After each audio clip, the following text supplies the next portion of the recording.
A 999 call is received in the morning and a woman is making the call to say her neighbour believes his partner may have died.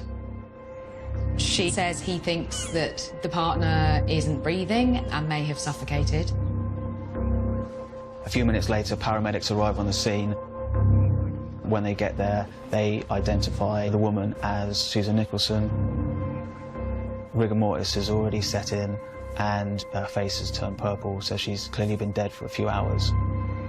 There were signs that people had been drinking, such as bottles around the living room.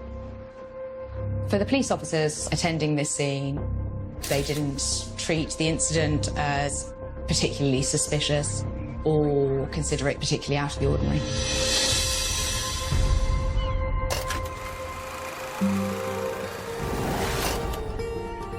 Susan Nicholson had separated from her husband and moved down to Worthing. They had 2 children. Susan had a successful career working for a number of banks in London and was a loving mother to her 2 sons. Susan suffered from alcoholism and started to attend a support group for alcoholics in the Worthing area. It was when she was at this support group in Worthing that she met Robert Trigg, and the pair of them started to build a relationship. Robert Trigg was a father of 1 child. He was a chef and he was also a cleaner part-time. He was also an alcoholic. He had a lot of problems with drink. A lot of his relationships with women revolved around alcohol.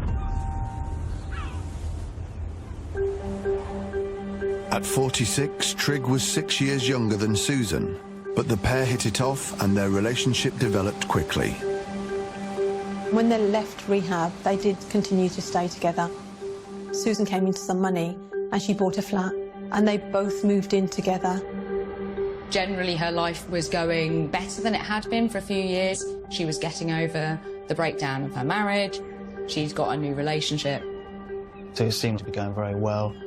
She even introduced him to her parents, Elizabeth and Peter. They bumped into each other in a charity shop where Susan was working in the town centre. Susan's parents were slightly concerned on meeting Trigg the first time because he seemed to be under the influence of alcohol quite early in the morning. Susan's parents knew she'd struggled with alcohol, and they could see that her new partner was suffering some of the same demons. As the months went by, cracks began to appear in their relationship. The pair obviously had a sort of dysfunctional relationship in that they obviously drank together. It created quite a volatile situation.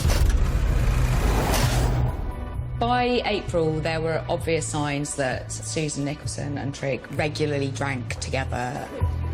The pair were seen out buying alcohol, and Trigg was spotted by a neighbour staggering around in the driveway outside their home.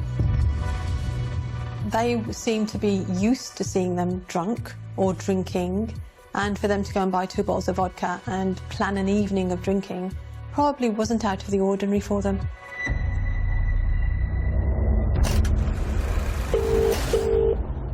Emergency services received a call from a woman saying her neighbour had found his partner unconscious on the sofa. Is she awake? No, she's not. He told me he's not. She's not, and she's not breathing? No, that's what she said. Okay, and did he find her like this? Yeah, he literally phoned me. I was still in bed asleep, and he phoned me just now saying, I think Sue's dead, so I came down, and he's just told me that she is. Yeah, all right. Okay, could you ask him just to tell you why he thinks she looks like she's dead? Rob, why do you think she's dead? I think it could be suffocation. He thinks it could be suffocation. Okay, and what? From what? From what? We both crashed out on the sofa last night. I woke up this morning. I had that way. She was down. Right. Okay. Did you? No, I didn't hear what. They both crashed out on their sofa last night. Rob woke up with his head at one end, but Sue's face was like in the middle of the sofa, you know, where the cushion's joined. In an initial call like that, the operator will be trying to get as much information as they can. You can hear the operator being a bit confused. You can hear in the background of the call a man's voice. This turned out to be Robert Trigg. Emergency services maybe thought that he couldn't make the call himself and that he was in shock. The emergency services may have expected they were going to a fairly routine death call. Although the call went to the ambulance department, the fact that there was a death would mean that police would automatically be called. The woman's body was found on a smallish two-seater sofa in the middle of the room. They noticed that there were 3 empty vodka bottles at the address, and maybe they thought that the alcohol could have contributed to her sudden death. Officers took a witness statement from Robert Trigg at the scene. Robert and suffocate in the middle of the night. Susan was only 52. She didn't have any obvious health issues that could have caused her to die as she did. How did she die? Following Susan Nicholson's death, her body was removed and sent for a post-mortem. I was asked to attend an address in Worthing and take a statement from a resident living in the flat above. When I arrived, Susan had been taken away and there was nobody there in the flat itself. I noticed it was a nice flat. There was even a nice fresh bowl of fruit on the table. There was no sign of any scuffle or anything like that. Nothing was broken. Coincidentally, there was a receipt from a hairdresser's that took my attention. She had had her hair done the day before she had passed away. Because I recognised the hairdressers that she went to was the same as the one I would go to, it kind of brought it home a little bit more, really. A statement was then taken from the neighbour who had called 999.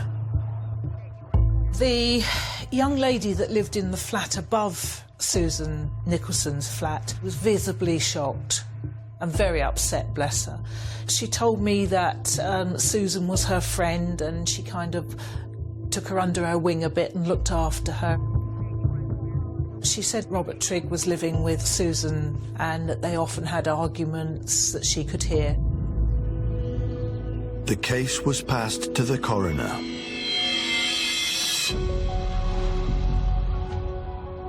It's very difficult, in my opinion, for someone to be asphyxiated in the way that Robert Trigg is described. But there's not very much evidence to indicate another reason why Susan may have died at that time. And therefore, he is given the cause of death as being due to accidental smothering. The news came as a huge shock to Susan's parents. Mr. and Mrs. Skelton were very unhappy that this case was being closed. They couldn't understand how their daughter could have met her death. How was she accidentally smothered? How could this have happened to them or to anyone? Susan's parents pressed for answers. Despite their daughter's death being ruled as non-suspicious, they discovered that this was not the first time police had dealt with Trigg. Shockingly, they found out that one of Trigg's previous girlfriends had died in similar situation as their daughter Susan. Julie Cox had been one of the uniformed officers who attended that scene. The partner, Robert Trigg, I had encountered 5 years before at another scene of another sudden death. I felt that it was very unusual for one person to be involved in 2 sudden deaths, as it was. After taking the statement from the young lady in the flat above Susan Nicholson's flat, I returned to the police station and sort of said, that's really odd, isn't it? Same man and very similar circumstances, which does seem rather strange. I didn't have any more involvement. I believe that Robert Trigg was interviewed by other officers. When Mr. and Mrs. Skelton found out that he had a partner who died in a similar situation, they found out that her name was Caroline Devlin. They wanted to ask more questions. They needed to know what happened, and they also needed to know what the links were between the two. Caroline Devlin died in 2006, and her death was treated as non-suspicious. For 5 years, the case remained closed, until the death of Susan Nicholson drew new attention to the incident. Caroline Devlin was a single parent. Her marriage had broken up, she had 4 children, and she moved to the Worthing area to be closer to her brother. When they moved in, we knocked on the door and said, if there's anything you need, we're right next door. And she had a lovely family. She was a lovely lady. She was a very easy lady to get on with, very happy-go-lucky. Absolutely adored Caroline. In fact, the whole road was very protective towards Caroline. She was very friendly, but she had a kind of a vulnerability about her. Caroline met Robert Trigg in a local pub in Worthing, and the couple began dating. I knew that Caroline had a boyfriend, but we didn't learn anything much about him, which I suppose speaks volumes in itself. She did mention him, but only in passing. I'm nosy. So I did want to meet him, so it was nice that she brought him in to meet us. When we met Robert Trigg, I found him very much alpha male, but he seemed pleasant enough. She was well into him, obviously, and I was pleased for her that she got somebody. The couple dated for nearly 3 years, but friends began to notice a change in Caroline's personality. Sort of mellowed down a little bit, it wasn't quite so gregarious. We weren't as close as usual. I wouldn't say she was withdrawn, but I didn't see so much of her.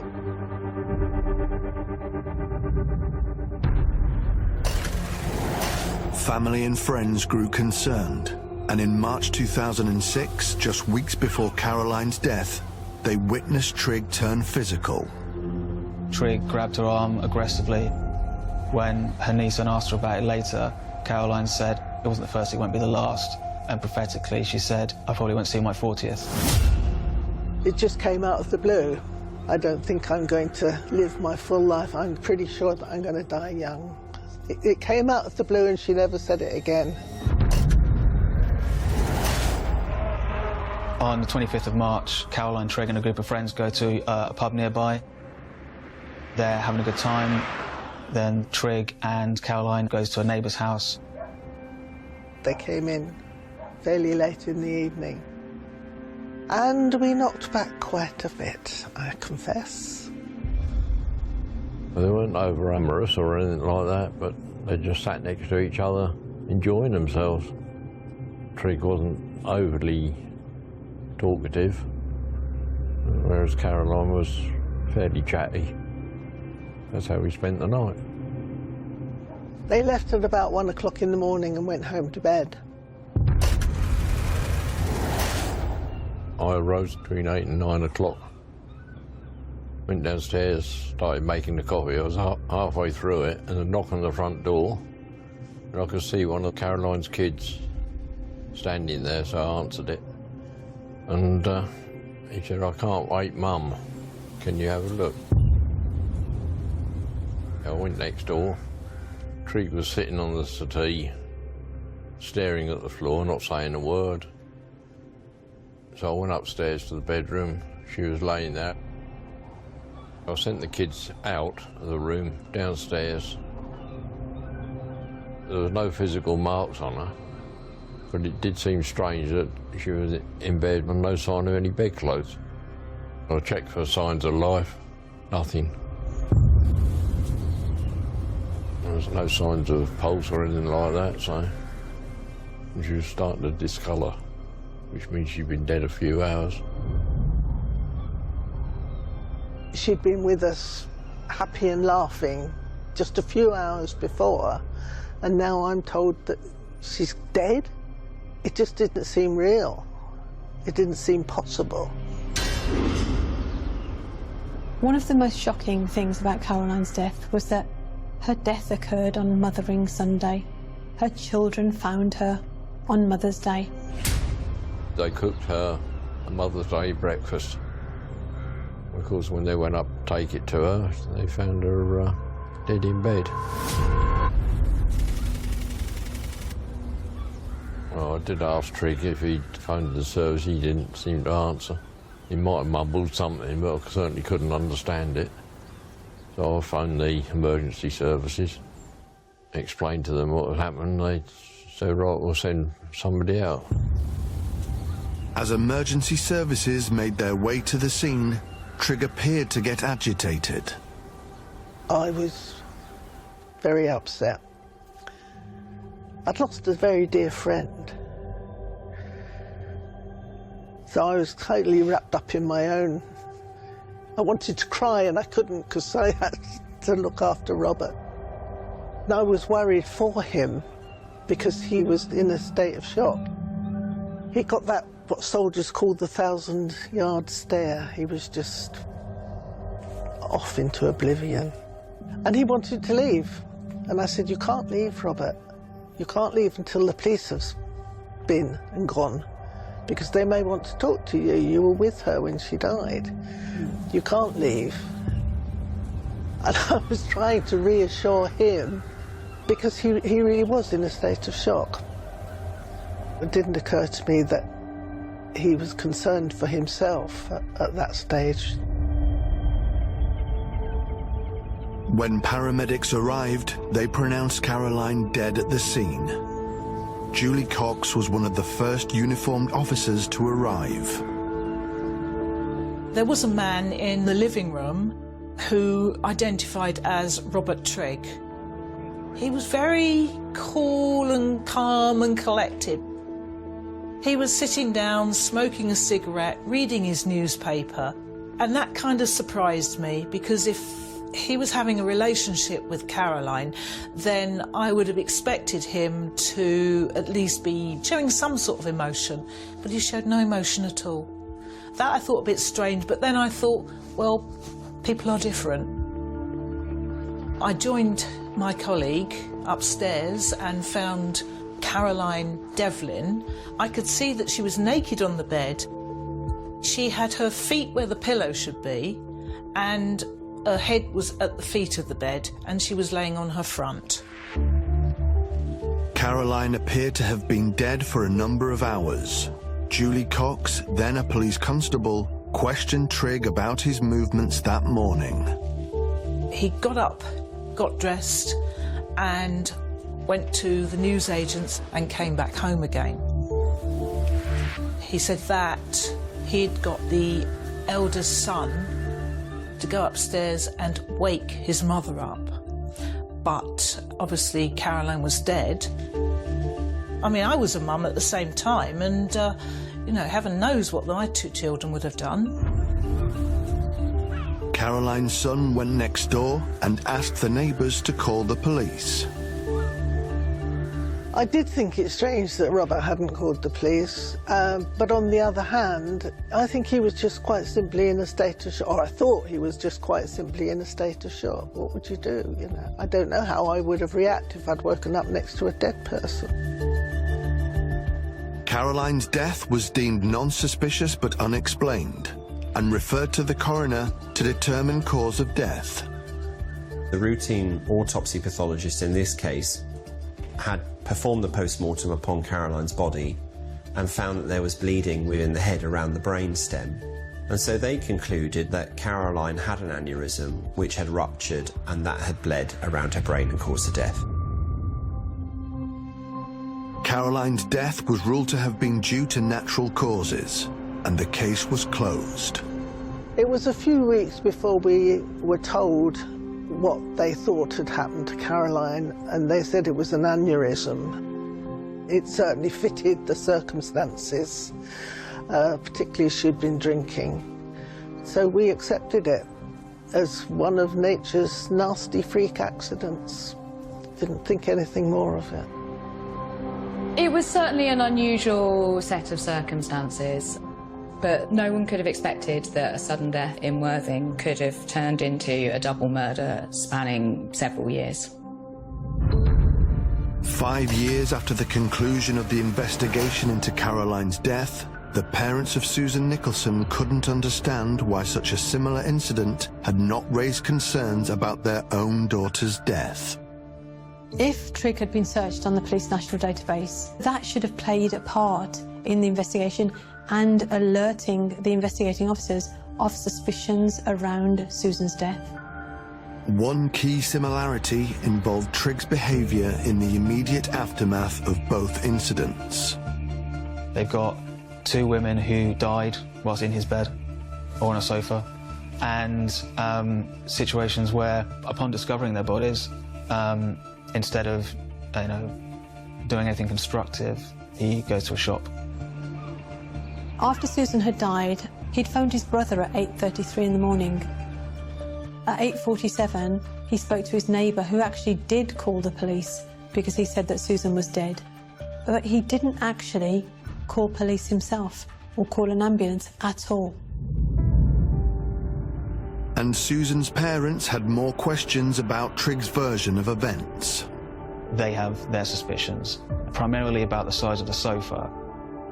2 average-sized adults didn't seem to be able to comfortably sleep on this narrow sofa.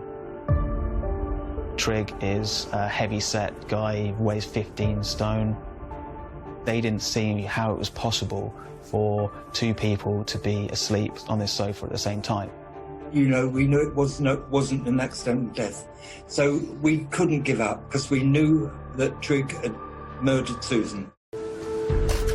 In March 2012, less than a year after their daughter's death, Susan's parents discovered that Robert Trigg had sold his story to a magazine. The Skeltons must have been devastated to see this article in which the man that they suspected of being involved in their daughter's death is playing the victim, effectively. They have to read details where he's claiming that they helped each other with their alcohol problems.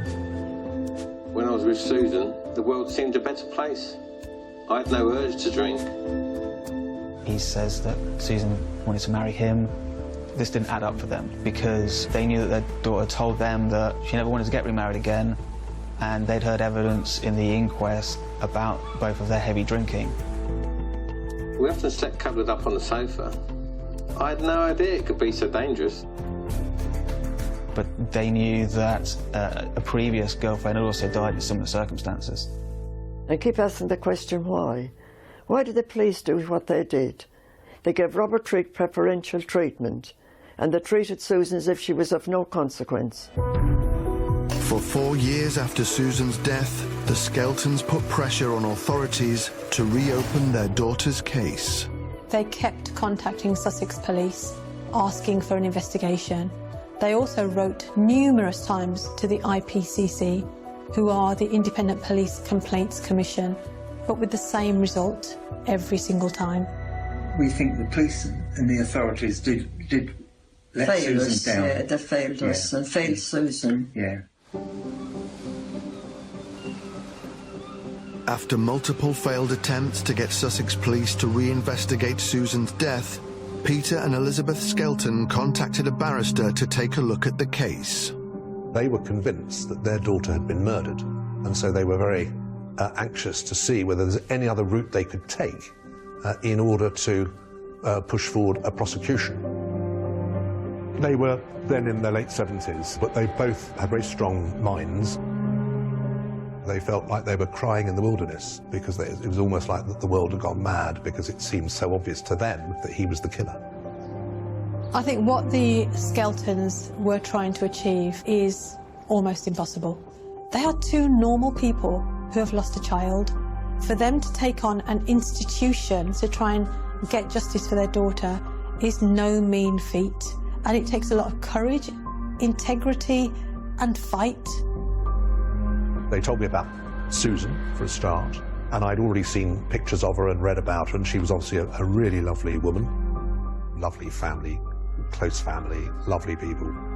And they were able to point out certain features of what had happened that day and preceding that, which seriously alarmed them. The thing I really remember at the forefront of my mind was the sofa. It was a very narrow sofa, The dynamics of what he said had happened made absolutely no sense, because in order to have caused her to suffocate, it would have required something which didn't make sense, because he would have fallen off the sofa. The fact was that Sussex police had concluded that they were not simply going to reopen this investigation. And so the way to do this was to start a private prosecution. It was a great relief. It was like opening up a new gate or a new door or something, because, you know, we waited for so long and we did so much hard work and the police weren't listening to us, and at last somebody took us seriously. His original account to police, he had said that he was lying on the sofa with his back to the back of the sofa, and that she was next to him there. But then when he gave evidence at the coroner's hearing, he had to explain how it was that he got up at 2 o'clock in the morning, went to the toilet and came back again. And he said he got back into the same position. And of course, that would have meant waking her up. And he said that she had made no response. So he changed his account, and he said that he was now on the outside of the sofa, and so that was a completely different account. Matthew Farmer was also told about a series of domestic incidents in the months leading up to Susan's death. Where there is domestic violence, I think it is something that's absolutely fundamental to understanding who you're dealing with and to making decisions such as whether to treat someone as a suspect. Across just 3 months, police were called twice when loud arguments were overheard coming from the flat. By their third visit, the situation had escalated. When the police officers attended, they actually saw Susan with 2 black eyes, a swollen nose, a cut to her arm, and bruising to her chest. Trigg had no option on this occasion, so he had to say, "Yes, I caused those injuries." Trigg received a caution for battery, and the attending officers were left concerned that Susan was in danger of further harm at his hands. The officers recorded it as a moderate risk. It was downgraded to standard back at the station, even though she had all of those visible injuries. It was less than a month later that they would reattend, and she would be dead. Despite growing evidence suggesting Trigg may have played some role in Susan's death, police refused to reopen the case. One key reason for this was Susan's autopsy. The pathology report says that she's died from accidental smothering. So their investigation's finished. The police have already made their minds up. That's a problem that had to be dealt with because he was the only expert witness in the case at this point. So what I advise they do is go to a Home Office pathologist called Dr. Nathaniel Carey, or Dr. Nat Carey. He reviewed the original pathology report and concluded that the cause was deliberate. Susan Nicholson's death has occurred from traumatic asphyxia. In other words, she has died because someone else has been applying pressure to her, deliberately. There were imprint marks on her lips showing that extreme force had been used, and that could not have happened accidentally. Dr. Carey also highlighted that it would be very unlikely for Susan to have been accidentally smothered in the way Robert Trigg described. She wouldn't be able to breathe, so she would wake up and try and remove herself from that situation. As soon as Nat Carey came up with that, the report from the previous pathologist that the police had used was not only neutralised, but there was a very strong opinion from an extremely eminent Home Office pathologist saying that the cause was deliberate. For Mr. and Mrs. Skelton, this was a turning point. There was now enough to reopen the investigations. Much to the relief of Susan's parents, Sussex police agreed to reinvestigate the deaths of both Susan and Caroline Devlin. Dr. Carey was asked to review Caroline's original post-mortem, which had ruled her death was due to natural causes. He has identified that, in fact, she is unlikely to have died from a natural aneurysm. Dr. Carey concluded her death is due to a blow to the back of her head, causing a bleed around her brainstem. So after reviewing Susan Nicholson's death and also Caroline Devlin's death, he's identified that there are suspicious activity in both deaths. There are years of looking at these two reports together. The similarities in how they died, how they were found, and their partner. You cannot ignore those coincidences. They are not coincidences. They are something that has happened because of that common denominator, Trigg. Robert Trigg was taken into custody and questioned under suspicion of murder. Julie Cox had already retired from the police when she heard the news. It certainly gave me flashbacks as to my involvement with both incidents. As a police officer, unless I can see there's a knife sticking out their back, I'm not qualified to decide whether somebody has died naturally or any other way. So it's down to the pathologist to follow that up. But it did seem unusual for somebody to be involved with two deaths in that time. So I was glad that at least it was being reinvestigated under those circumstances. Hopefully justice was going to be done. In light of Trigg's arrest, the 999 call reporting Susan Nicholson's death took on a more sinister edge. Now, they'll probably be looking at it with a different view because whereas before they might have viewed him as a grieving partner, they might now look at him as a potential killer. Is she awake? No, she's not. He told me he's not. She's not, and she's not breathing? No, that's what he said. Okay, and did he find her like this? Yeah, he literally phoned me. I was still in bed asleep, and he phoned me just now saying, I think Sue's dead, so I came down, and he's just told me that she is. The call itself is shocking. For me, it just sounds like he's very manipulative. Trigg is using people around him as a smokescreen. He's got somebody else who's going to tell the same story, and it's almost corroboration. Okay, could you ask him just to tell you why he thinks it looks like she's dead? Rob, why do you think she's dead? I think it could be suffocation. He wasn't asked that. He was asked, why do you think she's dead? And he sort of volunteered this narrative of suffocation, sort of out of nowhere. He's implanting that idea into the heads of the first responders. He thinks it could be suffocation. Okay, and what? From what? What's from what? We both crashed out in the surgery last night. I woke up this morning. I had that one issue. He's talking about the position on the sofa and how they fell asleep and how he's ended up. It is almost like he's presenting his defence straight away. And this is almost like a playbook where it worked for him in the past, and so maybe he thought that it will work again. In December 2016, Trigg was charged with the murder of Susan Nicholson and the manslaughter of Caroline Devlin.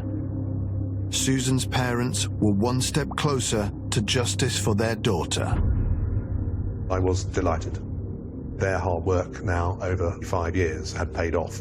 They had plenty of opportunities to stop Robert Trigg because he had a history of violence going back years and years and years, you know.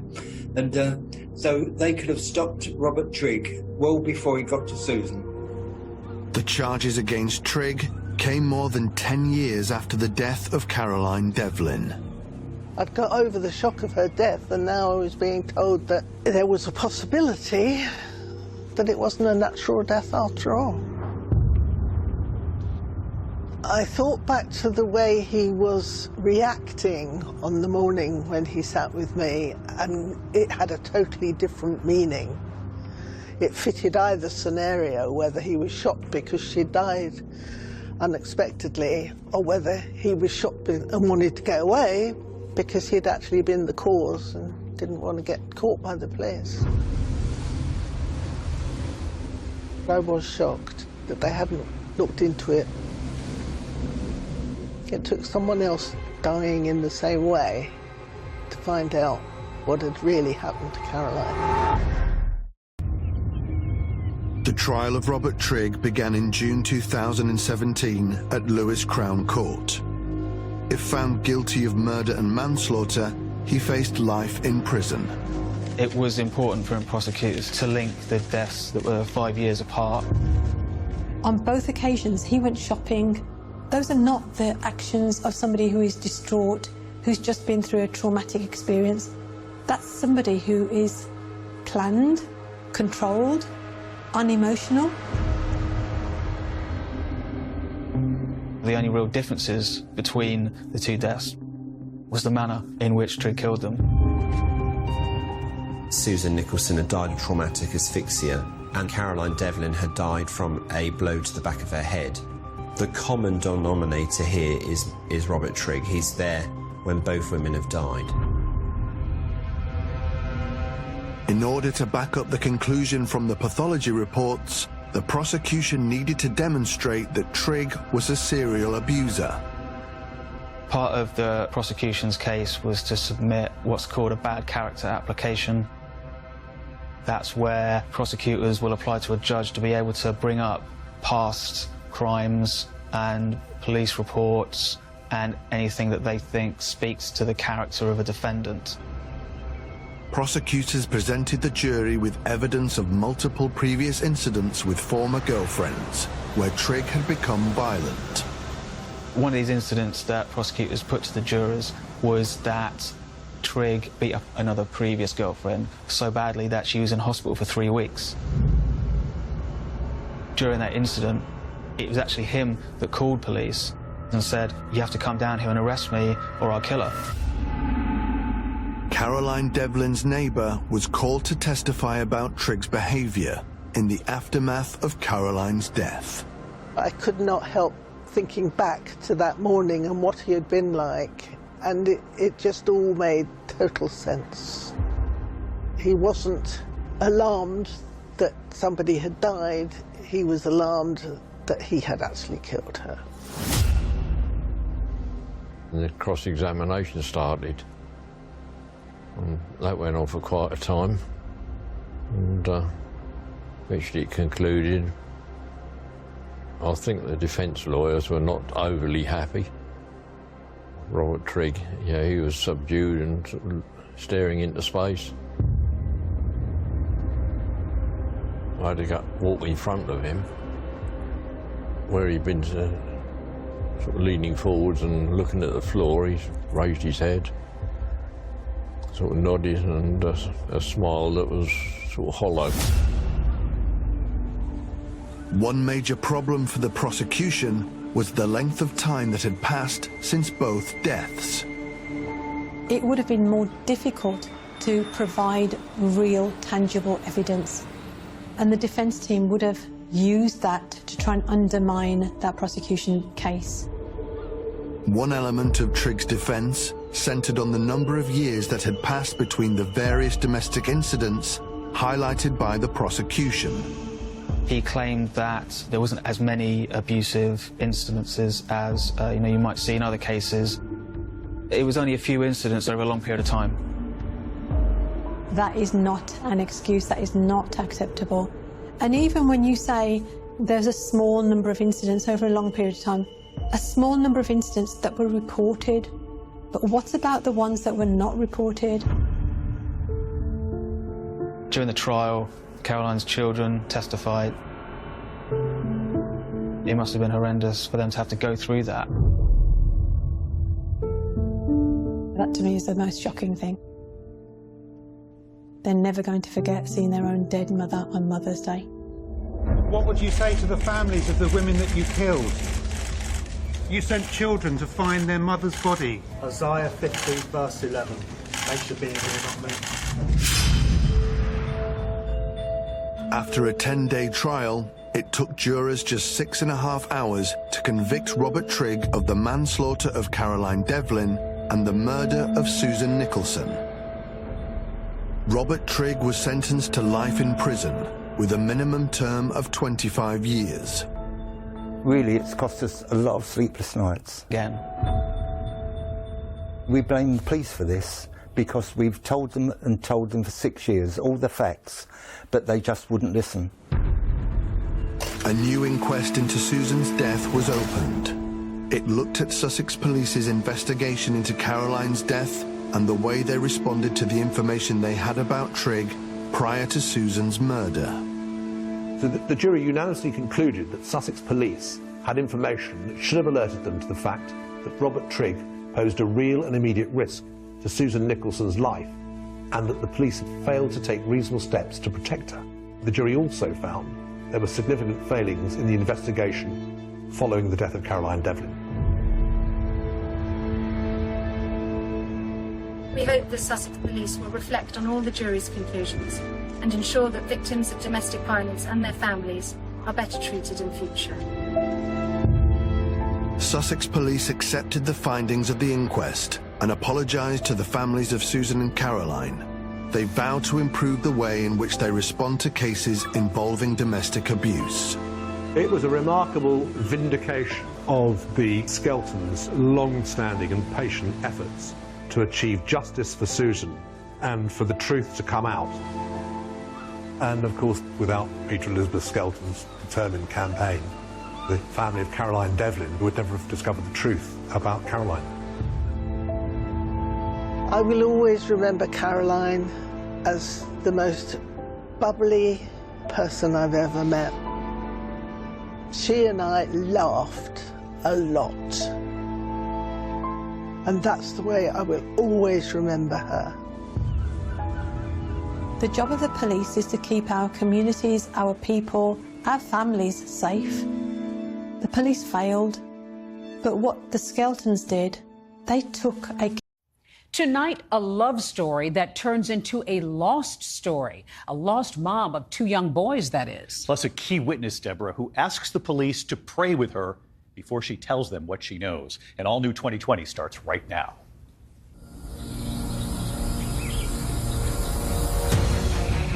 She was a wonderful mother. She loved her boys more than anything, more than her own life. A young woman who's a parent suddenly had disappeared. Was there anything suspicious in the car? And we saw in the back seat there were car seats, for the two boys. But to disappear without them, that was impossible. That was not Laura. She drops off the map. This wasn't going to be just a normal missing person. Oh, baby, don't go. Oh, baby, don't leave me. He knew how to charm a lady and charm the crowd alike. Oh, I don't want to leave you lonely. And then it wasn't too much longer later that Amanda came into the picture. What did Grant tell your mom about Laura? That she was crazy, she was mentally unstable. He lied. And here was a document that said she sold her kids for $25,000. And they were like, well, Laura's missing. And I was like, wait a freaking second. Are you sure? What are you thinking at this point? Something is really wrong.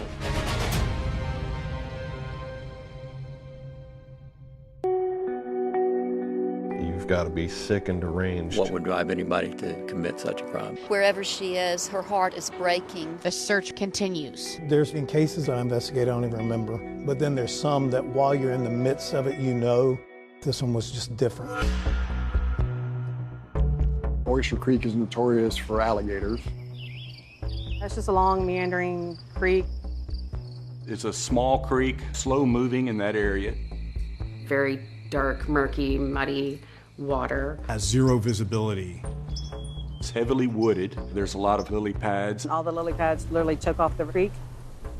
It was the perfect place to get rid of what they wanted to get rid of. This is Oyster Creek, a quiet spot about 30 miles outside Houston, Texas. On a hot, steamy July day, just like this one, back in 2011, police divers were scouring these murky waters, searching for clues in the disappearance of a young mom. But Laura Ackerson was last heard from 1,200 miles away from here, in North Carolina. Wednesday, July 13th at 4:19 p.m. Hey, lady, it's Laura. I'll be here in about an hour, but I'm going to go visit with my boys. Don't know what's going to happen as far as I'm concerned. Laura left that voicemail for a friend she promised to visit later that night.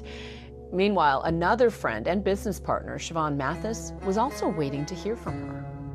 It was just very odd that it was going straight to her voicemail because she always had that phone on. I walked to her house, but it's gated and locked and you can't get in, but I can see into the garage and her car wasn't there. Then she sends her an email. I'm really worried. If you don't get up with me, I'm going to call the police. Siobhan was getting more and more worried with every passing second, and she decided to report Laura missing. I don't want to think the worst, but it's almost like what else is there to, to think? Police in Raleigh, North Carolina start looking into Laura Ackerson's background. They find out she's a small-town girl from Michigan. Roger Ackerson was her dad. She was curious. She wanted to learn things. She'd crawl up in my lap with a book, want me to read to her. Laura's parents divorced when she was just a toddler. As she grew older, it was clear she had a bright spark. Full of dreams. She could see beyond the end of her nose, where a lot of people can't. Everybody she met, she would always see the good in everyone. She didn't become the valedictorian of her high school class because she didn't want to do all the work. But a couple of years down the road, she said, boy, I wish I had. After high school, she moved to North Carolina and landed a waitressing job. That's where she met Heidi Schumacher. We were working at Applebee's together. Her first day, I was training her. I, was a little snippety at her, and she said, "You're not going to talk to me like that." Nobody had ever stood up to me before, and I said, "Oh, you know what?" I smiled at her, and I said, "Well, let's go out tonight. We're going to be great friends." And then, when Laura turned 23, she had an announcement to make. And she was like, "Oh my gosh, I have a surprise for you." And I said, "Okay, well, happy birthday," because it was on her birthday. And I was like, "Okay, what is the surprise?" She's like, "Okay, it's a guy." And I said, "Oh, all right, surprise, it's a guy." So flipping tight, shoes on the floor, food in the pan, what makes a man? Grant Hayes was a aspiring musical artist. Show me one man, I'll show you a man. He was known to Raleigh area. Talk to her sweetly, tell her no lie. Raleigh is a place we call the New South. It's a great mix of people coming from all over the country, raising their families. It's big enough that you have a city atmosphere, but it also has some small town values. Downtown Raleigh was kind of burgeoning, and so there are all these new bars and restaurants, and he was a musical act who would play at a lot of these places. Are you still with me when I'm gone? Are you still with me when I don't come? People liked his music. People liked his vibe. Grant Hayes, we love you! And she said, "We share a birthday. We're so connected." She thought it was some sort of cosmic intervention, that they were supposed to meet and they were supposed to be together. We were always together, and in the nighttime we'd go outside, look up. And she was smitten. She was, and he was, he's a nice-looking guy. He's charismatic, and so seeing that, I think maybe a little bit of starstruck. I grew up in the pew, little Grant III, watching my father preach, and my mother would sing, and they've always been a huge inspiration. Grant was known by his last name, Hayes. He thought he could get some more buzz by changing Hayes to Haze, Hayes. She was kind of in awe of what he did. See, he would go to bars and he'd take his guitar and he'd sing songs. I'm working with some iconic figures in history, music history. Little Richard, godfather of rock and roll. Laura and Grant fell in love very quickly. She goes, my surprise is that I just got married. And I said, "Oh my gosh, awesome." She just was a spur-of-the-moment kind of person, so it didn't really surprise me, I guess, that she would just meet somebody and get married to them. And she was, ecstatic at that moment.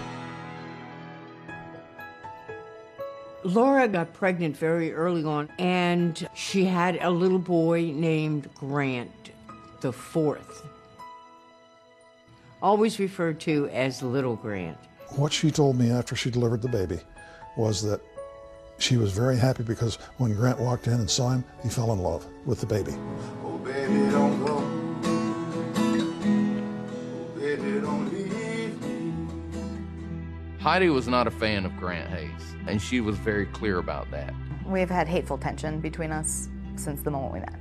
And she said, why can't you just be happy for me? I said, I know, but I just got this really bad feeling from him. And, and she would say that I was just trying to protect her and I was just being an overprotective friend and, all that. And so I backed off. Soon, an opportunity in the Caribbean takes Laura and Grant's lives in very different directions. Party, stay out late, stay up all night. They were kind of living two separate lives. There was something simmering underneath that in the relationship. There may have been trouble there in paradise.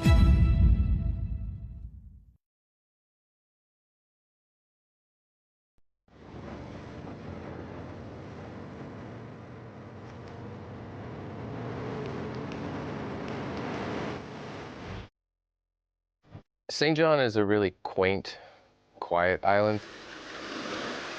It's about 4,000 people. It's a magical place. It's a fantastic place. It's got an affluent clientele that goes there because 80% of the island's national park can't even be developed. Yeah, there is no airports. The only way to this island is by boat. You're gonna take your flight to St. Thomas. You're gonna have to take a passenger ferry. St. John's attracts musicians from all over. Kenny Chesney owns a home here, and a local island hangout helped inspire his song, When I See This Bar. Yeah, that's what I see when I see this bar. Grant had an audience. People liked his music here in Raleigh, but he thought he could take the next step in his career with music by going to the U.S. Virgin Islands. Jose, who asked us only to use his first name, booked musicians into the bars and nightclubs on the island. My phone rang, and it was Grant. He explained that he was looking to make sure that he could get enough gigs to support his basic costs of living. I promised him that I could get him 5 shows a week. So he packed up and went down there. He did speak of his son and Laura and that she was going to eventually come down here once he got settled. The Caribbean can be very seductive with the night air, the breezes, the music, the sand. When the sun goes down is when it really comes alive. He knew how to work his crowd and play the right music for the people in the audience. And I was listening to him play, and I really liked his sound. You know the artist Sade? He was like a male version of her. It just kind of a groovy, smooth vibe. Show me one man, I'll show you a man. He definitely had some similarities to someone like Darius Rucker.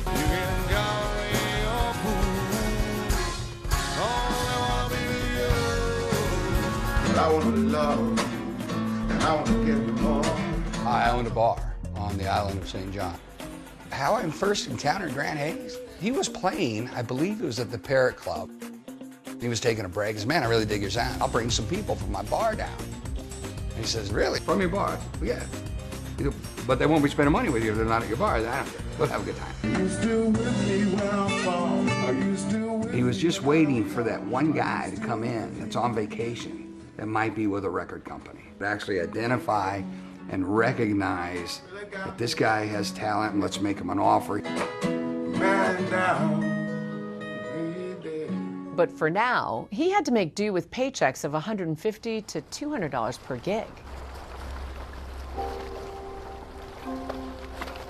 It looked from the outside looking in that Laura and Grant had a great relationship. No one really knew the trouble brewing. He was very possessive. It was like he owned her. Grant didn't want her to have a relationship with her brother. He did not want any close relationships except for the one with him. Well, she had pretty effectively been isolated from everyone else in her life. I mean, he would take her self-esteem and just crush it into the ground. I, got to the door and she answered and she had a bloody nose and a, almost black eye already. I tried to get her to go to the hospital or file a police report or anything. No, he won't do it again. It's okay. It's going to be okay. I'm not going to press charges. It's fine. She's an optimist. She thought, well, he may change eventually. Always looking for the better side of him. Grant denied ever hitting Laura. Now she's planning to join him on St. John. But then she says she receives a stark warning from family and friends. I told her, don't go back. You don't need to go back to that. She really realized, man, I have to leave him. And I said, okay. And then we had a plan for her to leave, and she had gotten sick like 3 or 4 mornings in a row. And she was pregnant. I said, you can still leave. You can still go. And she said, no, I have to tell him it's the right thing to do. It would have been easy to stay here. But instead she went back. She was going to do whatever it took to make that family work. She went down to St. John to start over, and she had told me that he said, oh, when you come down here, it's going to be great. Now reunited on the island of St. John, Laura gives birth to their second son in August of 2009. They name him Gentle. And then you have Gentle, because now in my maturity, I'm understanding what real masculinity is, and it's gentle. She was a wonderful mother. She loved her boys more than anything, more than her own life. She was a good mother, and she laid low and was a housewife. She wasn't into the party. They were kind of living 2 separate lives, and that's one of the reasons why he would hang out at my house, just so that he could do what he wanted and be himself, because he couldn't do that at home. Party, stay out late, stay up all night. I never saw him like walk over and kiss her on the cheek or any of that. There wasn't that kind of in-person tenderness between them that I ever saw. The little baby, Gentle, needed some medical attention and thought that here in North Carolina would be a better place to get him the medical care he needed. So she made plans to move back to take care of her boy. Laura had left the island, and he was kind of on his own. That wasn't really good for him, because then he could just really do whatever he wanted. He knew how to charm a lady and charm the crowd alike. So it wasn't hard for him to have a group of ladies to chat with after he stopped playing, and he had no problem getting them to blush and getting a phone number. And sure enough, another woman soon makes waves in Grant's island life. Amanda, to me, was a striking woman. And Laura became concerned and suspicious and had a huge surprise coming her way.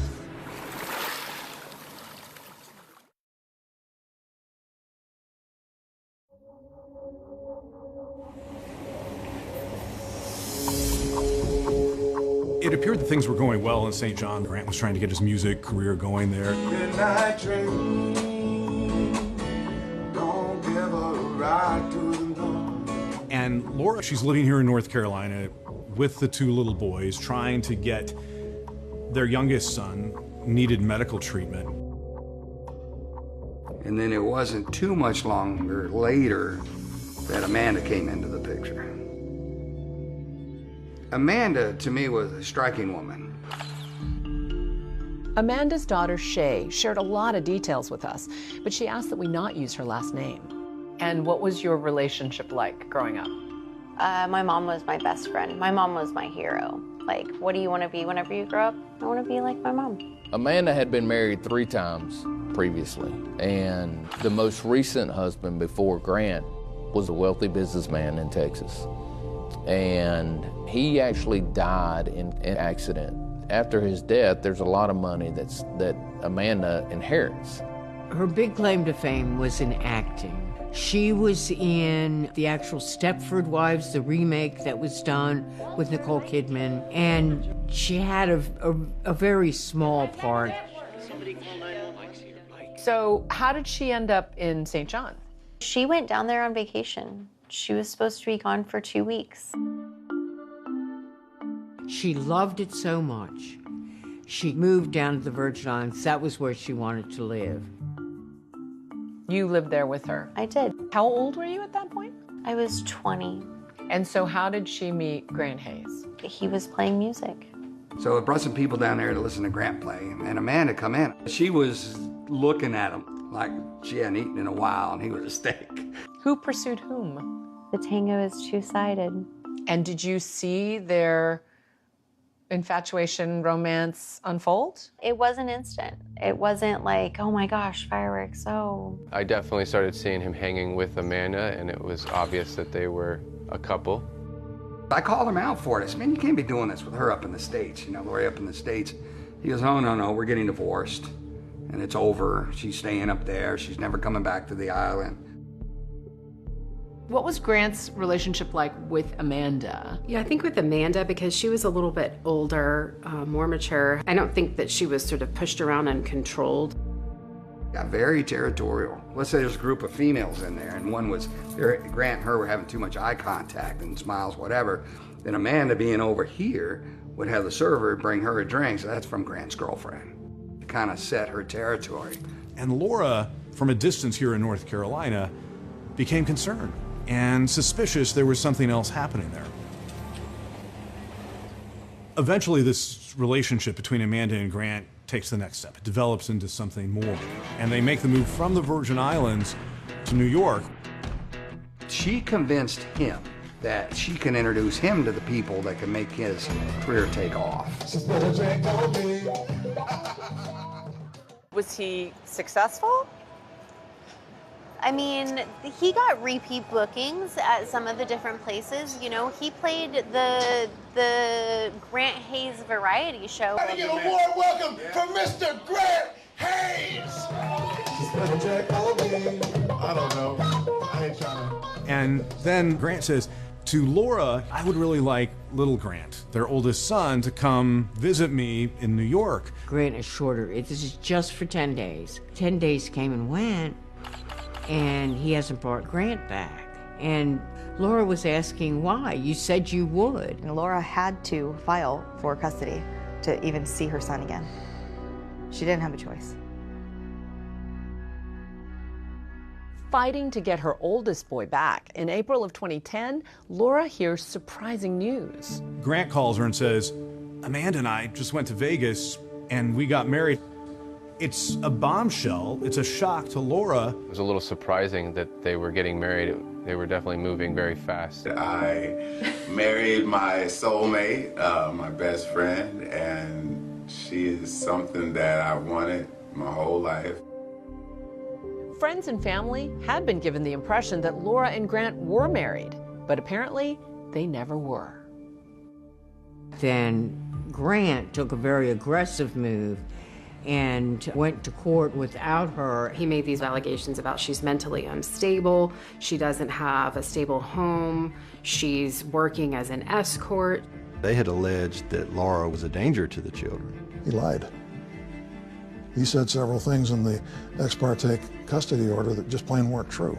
And based on those allegations, Mr. Hayes got Judge Turner to sign an emergency custody order. He granted a temporary custody to Grant, not just little Grant, but also Gentle. And little Gentle was carted off from there and given over to his father. The worst time in her life was when she did not get to see her kids. She was devastated. She went to work to do whatever it would take to get the two boys back.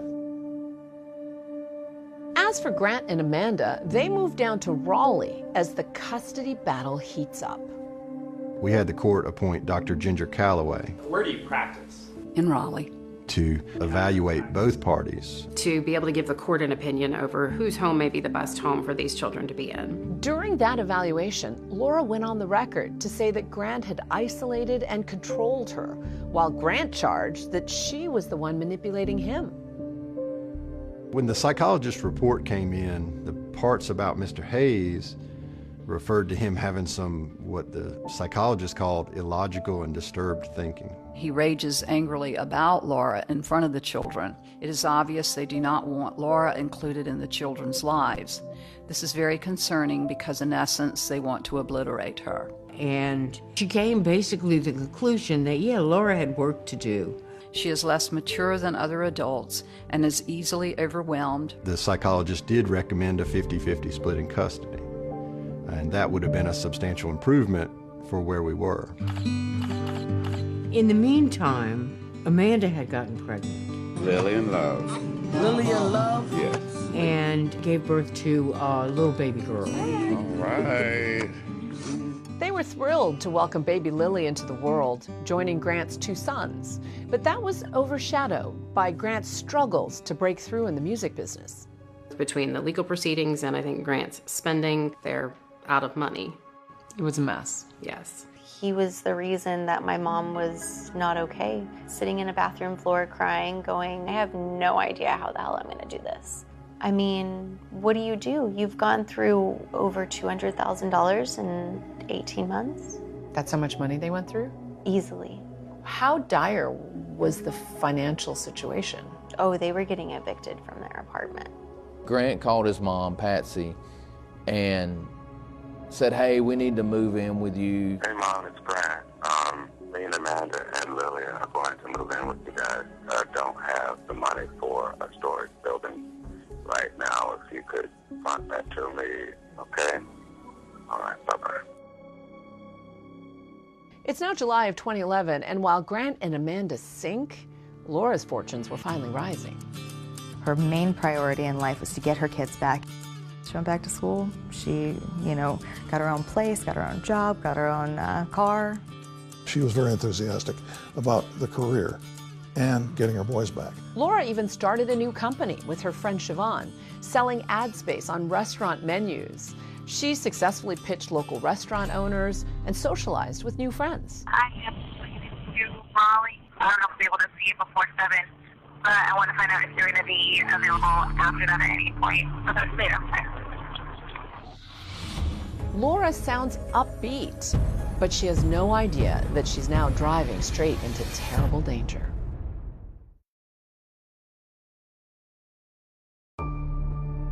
It's July 2011. Laura Ackerson hasn't been heard from in days, and her friends are worried about the 27-year-old mother of 2. They report her missing. ABC 11 Eyewitness News at 5:30 starts right now. So far, there's been no other signs of the missing woman. I'm not the only person that's worried about her. She's been missing for quite a while, but, there's still hope. Ackerson apparently came to Raleigh last week on business. We got a description of Laura's vehicle, and we put a bolo out, be on the lookout for patrol officers just to see if they are able to locate the vehicle. That night, by 11 o'clock that night, our patrol guys had found the car. So where was it?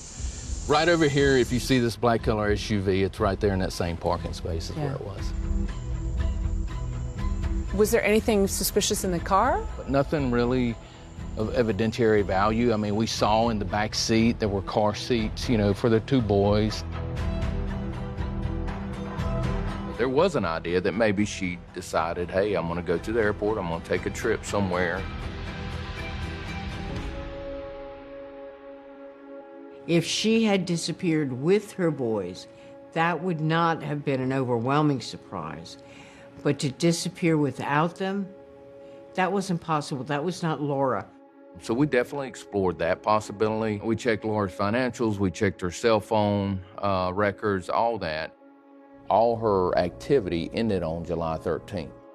She's not buying gas, she's not buying food, she's doing nothing. She just completely goes silent. Something that we would normally do in a missing person case is we want to go to their apartment or their house. Maybe they left a note. The police go into Laura's apartment and thoroughly search it, looking for anything that could point to a problem or that any violence occurred. It was very well kept, it was clean. She had several plants that were inside the apartment. None of them had been watered for numerous days. That was a good indication that she had not returned or that nobody was coming in and out of the apartment to take care of things. From looking at the apartment, you could tell she's definitely a dedicated mother. That's what stood out number 1.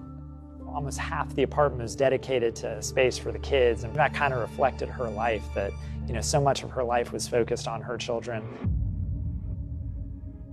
They pulled the video from the public spaces of Laura's apartment building. The video captured the hallway outside of her door on the morning of the 13th. Just a lady that was on her way to work in the morning by herself, completely normal morning. She was not under duress, did not seem to be in a hurry, did not have suitcases that she's dragging behind her.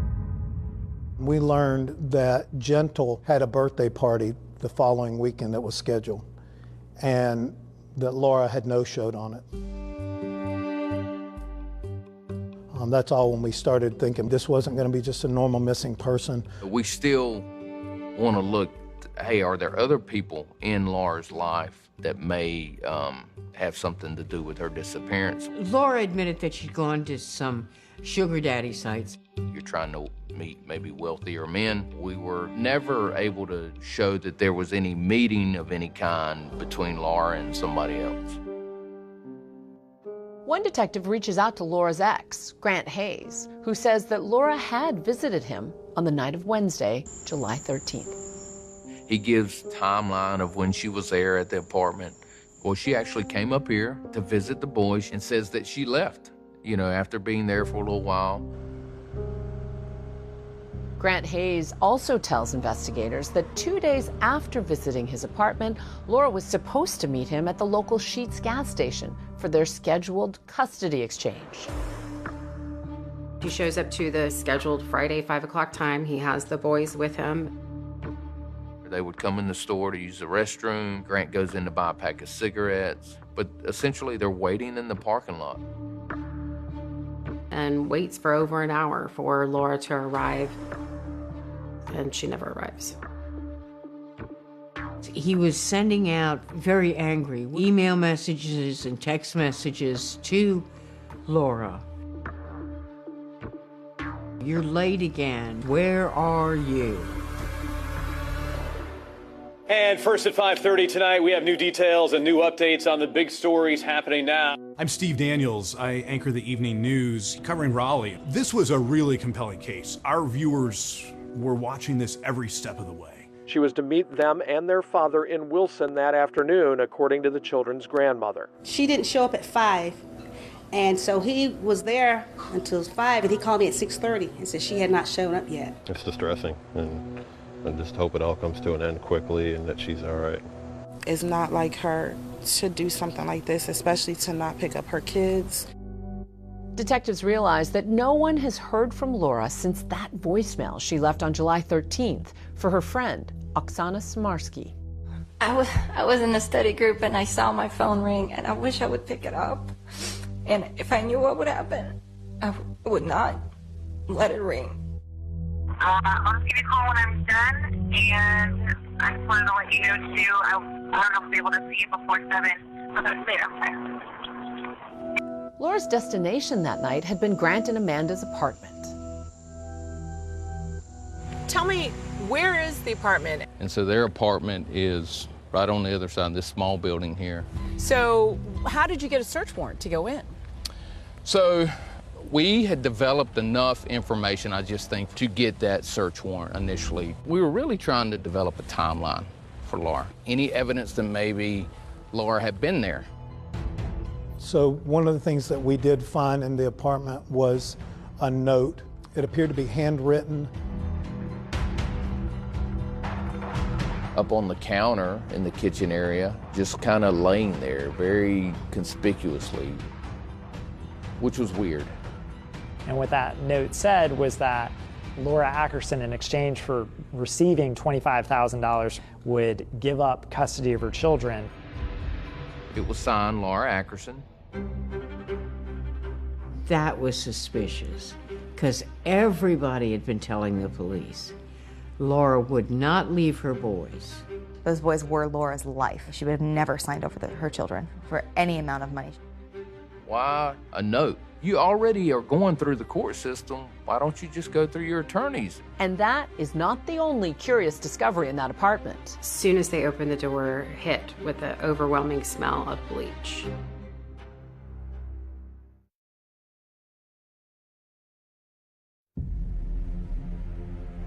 It's been a week since Laura Ackerson's disappearance, and investigators are now searching the apartment of her ex, Grant Hayes. Police were here yesterday asking a lot of questions. It's a 3-bedroom apartment. There's a small kitchen area. I remember there being a couch, maybe a table, but there's not a lot of furniture. Was there anything unusual about that moment when you walked in the door? It smelled like bleach. You know, it's just that strong odor of bleach that hits you. And so what did that tell you? At least that someone had been cleaning is what it appeared. But then we see this large, bleach stain. At that point, alarm bells are going off. Right. And that's not like a little old stain. No, a significant bleach stain right at the entryway in the apartment. It was clear something happened right here at this door that required them to bleach this carpet. And then there were a couple other things that we find that kind of throw up red flags as well. The bathroom, which before July 13th had been the place where the little boys went to brush their teeth, take their baths, play in the bathtub. Suddenly, there was nothing in that room. It's the cleanest bathroom I've ever been in. There's no floor mats, there's no shower curtain. And like shiny clean on every possible surface. And what does that point to? That something has taken place inside this bathroom that required cleaning.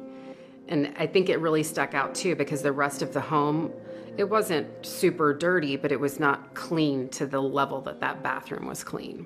Clearly, something happened in that bathroom. We did everything that you could do to a bathroom. We tore it apart. We ripped up the floor. We took out the plumbing and did everything that you could do forensically at that time. We even went to the apartment below, came up through the ceiling to get the plumbing, and nothing.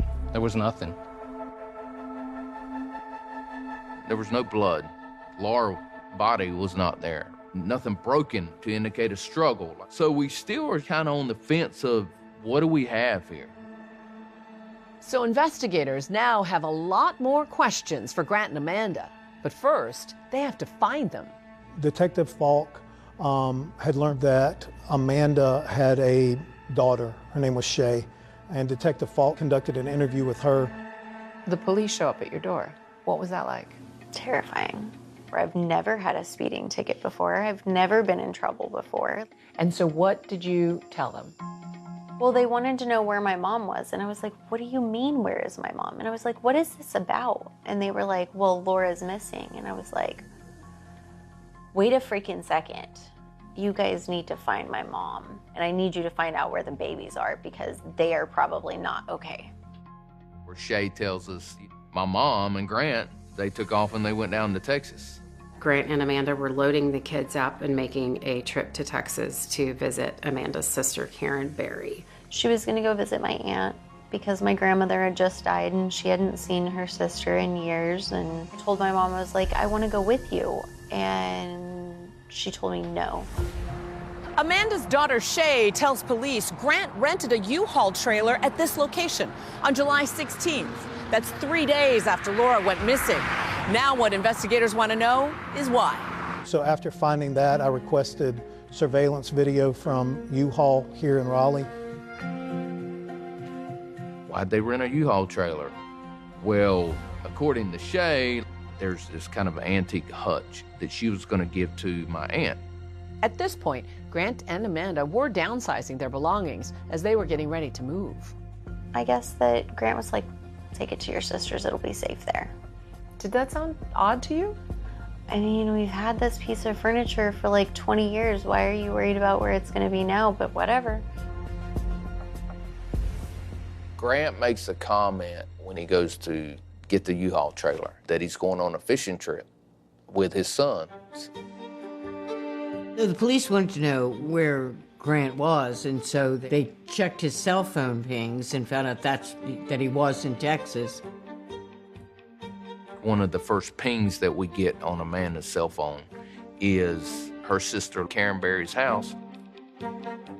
The court ordered that they were not allowed to take Grant and Gentle out of the state of North Carolina until the whole custody situation is resolved. It was definitely significant to us that he was willing to take the risk and go to Texas with these boys, knowing that if that was found out, that would be a problem for him. Pretty immediately, we make a decision, hey, we've got to go to Texas.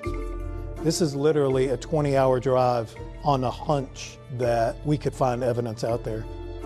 So Skinner Lane is in the middle of nowhere. 2 deputies, myself, drove to Karen Berry's house cold. She didn't know we were coming. We told her that basically we wanted to talk to her about Grant and Amanda. She told us that she was expecting us. She was very, very nervous. She cried a lot, and she said, before I answer any more questions, do you mind if I pray? And it means there's something big that you're about to tell us. And as a homicide detective, anytime somebody wants to pray, you let them pray.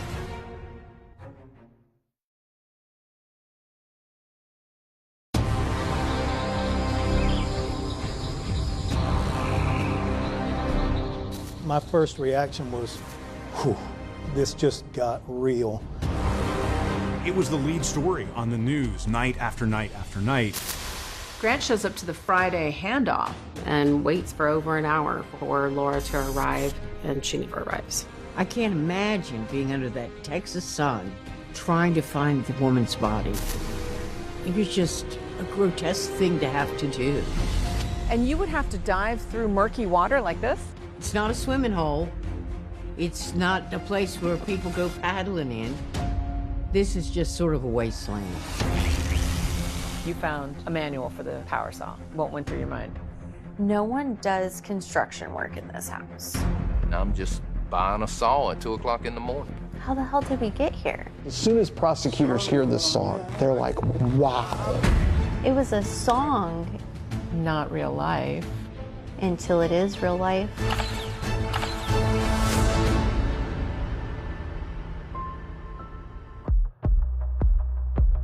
When Laura first went missing, this case sort of blew up. A young woman who's a parent who suddenly had disappeared, and she really disappeared off the face of the earth. At this point in the investigation, we really don't know what exactly has happened to Laura. Grant and Amanda had gone down to Texas to visit Amanda's sister. They rented a U-Haul trailer. We knew that Grant and Amanda had come back to Raleigh. Where is Laura Ackerson? That's what everyone's been wondering since she went missing days ago. Raleigh police finally have what could be a breakthrough lead, so they drive 1,200 miles to pay an unexpected visit to Amanda's sister, here in Richmond, Texas. Karen Berry was Amanda's sister, but in a lot of ways, she was more of a mother figure. She was who Amanda always turned to when she had any problems. Well, it was a Sunday afternoon, and I received a call out advising that the Raleigh Police Department had traveled from North Carolina, and they were requesting some investigative assistance from the sheriff's office. When they knock on the door of Karen Berry and she answers, it's almost like she was counting the minutes for them to get there. And her first reaction to them is, you can come in and I'll talk to you, but can I just have a moment to pray first? There's some soul searching going on. Yes. And do you remember the words that she prayed? Basically just a prayer of, give me the strength to do the right thing, to help me do what I need to do. After she finished praying, she tells us that Grant and Amanda had shown up on Monday the 18th. She's excited to see her sister. Lily had just been born, and Karen had never seen her. She had never met Grant. Karen didn't get a very good impression of Grant because he was hyper nervous. Grant slept most of the day. Karen pointed that out. And she could tell something was wrong with her sister. Amanda seemed troubled, but also concerning were several inquiries that Amanda and Grant had made of her and her boys. What were the peculiar questions? Well, one was about the creek. Just across the street is Oyster Creek. Karen's boys, they had a flat-bottom boat. Grant and Amanda, they were asking permission to use the boat to go out there to explore for sharks. Well, we're 90 miles inland, and this is a freshwater creek. I'm pretty confident there's never been a sighting of a shark in Fort Bend County. Grant asked, are there alligators where I can access Oyster Creek? And then they talk about they want to go fishing. They'll take the boat out fishing. And Karen said, no, that is not a place that you need little toddlers fishing. Karen told the police that they took the boat out one night. She didn't know why. The boys were sound asleep. So it didn't make any sense to her. We conveyed to her repeatedly that we are not looking at her as a suspect. And then we directed the conversation toward Laura. Did Grant and Amanda tell you anything? She clearly conveyed to me that Laura and Amanda did not get along. And then she told us Amanda had come into the kitchen and said, I need to talk with you outside. It's important. Amanda said Laura's not a good person. Amanda then tells Karen, I hurt her, I hurt Laura, I pushed her, and it's bad. We asked her, do you think that Laura's dead? And Karen said, I think that there's a good chance. And at that point, she gave us consent to search the property. The scene was immediately cordoned off. There were several areas on the property itself that we needed to search, in addition to searching the creek across the street. This creek is off of Skinner Lane, off in Fort Bend County. We're about 100 yards west of the 4300 block. It looks different now, right? Yeah, things have changed a lot in the last 13 years. There were big piles of trash all in the backyard. There was a hog pen to the right of the house. You uncovered a lot of evidence here. We did. We uncovered a lot of evidence. Karen was asked what items were left behind. Are these yours, or are these something that you know nothing about? We found some empty carry-on suitcases, presumably left by Grant or Amanda. We found some ice chests. Karen was not aware that they came down there with 3 coolers until she saw Grant cleaning them out in the backyard. If these were ice chests that were needed for their long journey to Texas from Raleigh, why weren't they needed during the long journey back? Fort Bend police call in crime scene investigator Officer Kim Oreskevich. They want her to search that muddy creek across the street from Karen Barry's house. When I got here is when Lieutenant told me that, hey, you're looking for a body. And so what was going through your mind? I was like, no, we're not going to find it. If there was dumped here in the creek, normally the current would take it out. The creek was probably 25 feet wide, very swampy looking. It's not a swimming hole. It's not a place where people go paddling in. This is just sort of a wasteland. There are alligators. They had someone in the boat ready to shoot an alligator. We're down, obviously, on our knees in the boat, so he's literally above us, watching for gators in front of us, see if there's any signs of a gator coming out. With a long gun in his hand. Absolutely. I can't imagine being under that Texas sun trying to find a woman's body. It was just a grotesque thing to have to do. What did you see? We're like, okay, there's something big floating on top of the water and the water lilies. My first reaction was, whew, this just got real.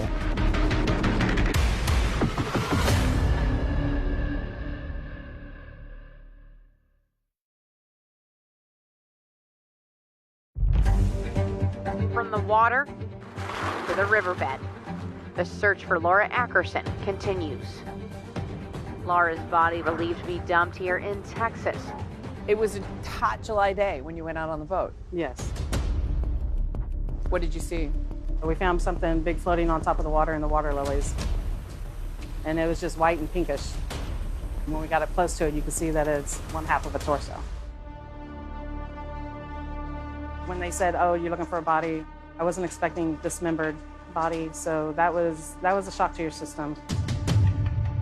Kim pretty quickly locates what ultimately was determined to be 2 portions of a torso kind of tangled up in the vegetation of the creek.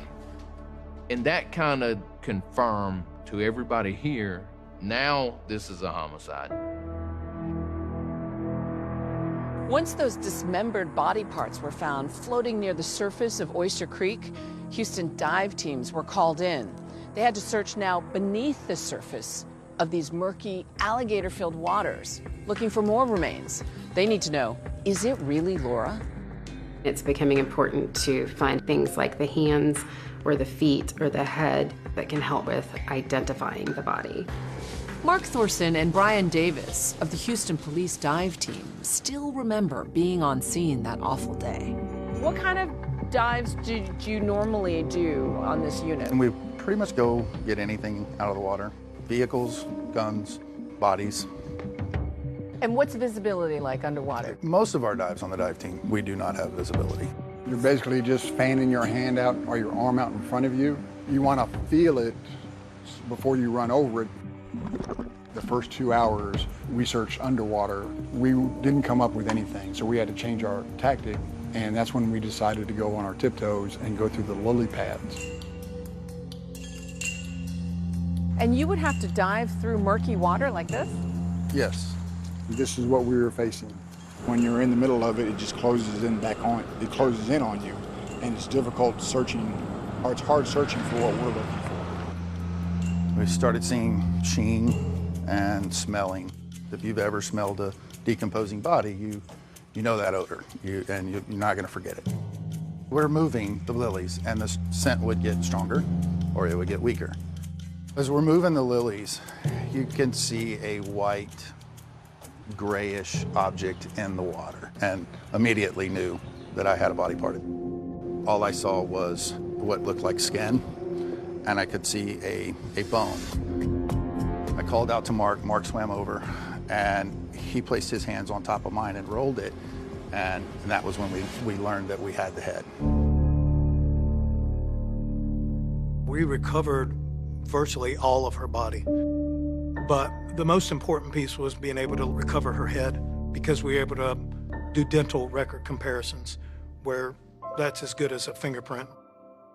They were able to confirm that it was Laura Ackerson, and that mother of 2 boys was now dead. And they knew they had found Laura in the Texas creek.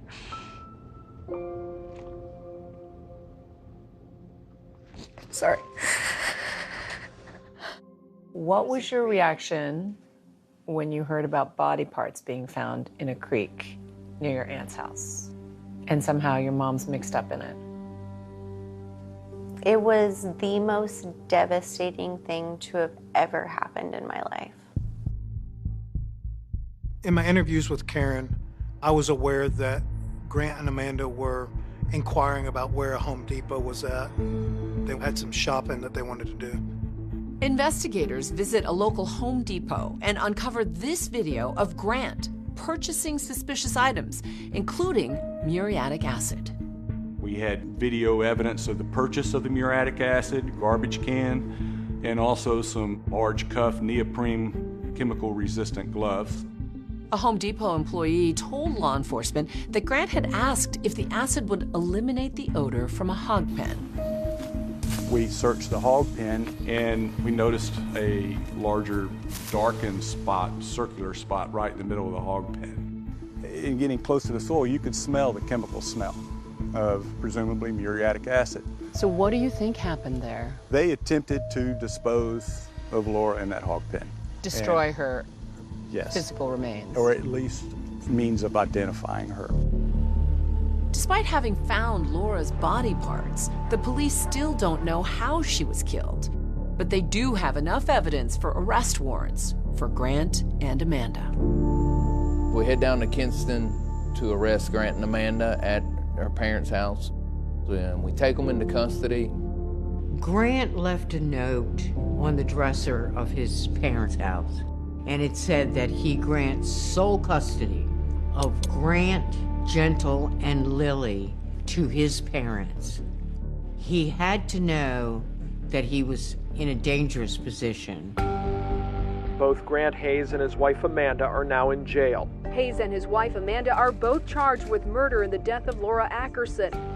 Both pleaded not guilty. I even sent him a message. He said, Grant, what the hell, dude? What are you doing? Wait, why? You know? I don't know if he ever read he was incarcerated at that point. What was your reaction to her arrest and being charged with murder? Shocked. How the hell did we get here? I can't imagine a daughter watching her mother be arrested and charged with murder and have to contend with that. It's soul shattering. It makes you question your morals and values. It makes you question who you are. Soon, authorities find even more evidence they say will bolster their case. When you see the surveillance video, what went through your mind?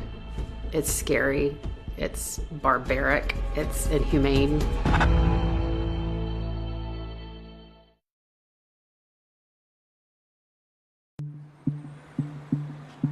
Soon after their arrest, Grant and Amanda are led into the courtroom. Are you Grant Ruffin Hayes? Yes. Jason Ackerson watched from the front row as the father of his sister's children faced a judge. Grant Hayes III is now charged with killing his children's mother. They have also charged his wife, Amanda Hayes, with murder. Today, both Hayes and his wife went back to jail with no bond. These guys are monsters. My mom's not a monster. She got pulled into a bad situation. That woman in that picture is not the mama that I grew up with. Shay, she didn't think her mother could be responsible for anything violent. At some point, she had found this owner's manual for a skill saw. You found a manual for the power saw. For some type of power saw. What went through your mind? No one does construction work in this house, and I don't see anything freshly built. She made a decision to kind of help us. I figured if they had the manual, they could figure out where he bought it, and they did. It was Walmart that tells us, yeah, we actually sold one on the early morning hours of July 14th. They found Grant Hayes at 2:30 in the morning after Laura Ackerson was last seen on the 13th at Walmart buying supplies, plastic, gloves, PPE, plus a reciprocating saw. A reciprocating saw, depending on the blade you use, can rip through almost anything. The video shows him kind of pacing back and forth and looking at the different saws. You know, you wonder, like, what's going through his mind as he's doing this. He went in, he didn't disguise himself. He didn't try to cover up his looks, didn't try to dodge cameras. He's very cool and calm and collected, knowing that he's got a dead body at home. I'm just buying a saw at 2 o'clock in the morning. I am a retired reporter with the ABC station in Raleigh, Durham, North Carolina. I'm at Crump right now in Raleigh. I was the crime reporter. Early in pretrial motions, we started learning that the defense strategy for Amanda appeared to be to blame Grant. And for Grant, it appeared to be to blame Amanda. They both throw each other under the bus. They absolutely do. They both blame each other. It's like a murderous he said, she said. For sure. And it makes sense, right? If you're looking at it from a defense standpoint, for either one of them, you need to blame it on somebody else. Once it became clear from defense motions that one defendant was going to blame the other, the judge said if we do them separately, they both get a fair trial. Finally, 2 years after the murder of Laura Ackerson, Grant's trial begins. I was an assistant district attorney, and I prosecuted Grant and Amanda Hayes. On July 13th of 2011, Laura Ackerson woke up excited. Little did she know that within 24 hours, that man, the father of her children, would be the one responsible for her murder and disappearance. I represented Grant Hayes. Another attorney, Will Durham, joined me. Our defense was, Grant didn't do this, there's no evidence he did this, and all the evidence suggests that Amanda is the perpetrator of the homicide. His attorneys made this point, and they were right. Just because Grant did a gruesome deed by disposing of a body and dismembering it doesn't mean he's a murderer. His mindset was very much, he didn't do this, they couldn't prove it, and he would be fine. In the 2 years since the murder, Grant Hayes has appeared in court several times. Some court observers say he often looks smug. Maybe that's because he thinks he can pin the murder of Laura Ackerson on his wife. What was Grant's demeanor like during the trial? Disgusting. He was so nonchalant. He had no problem. He was going to beat this. District Attorney may call your witness.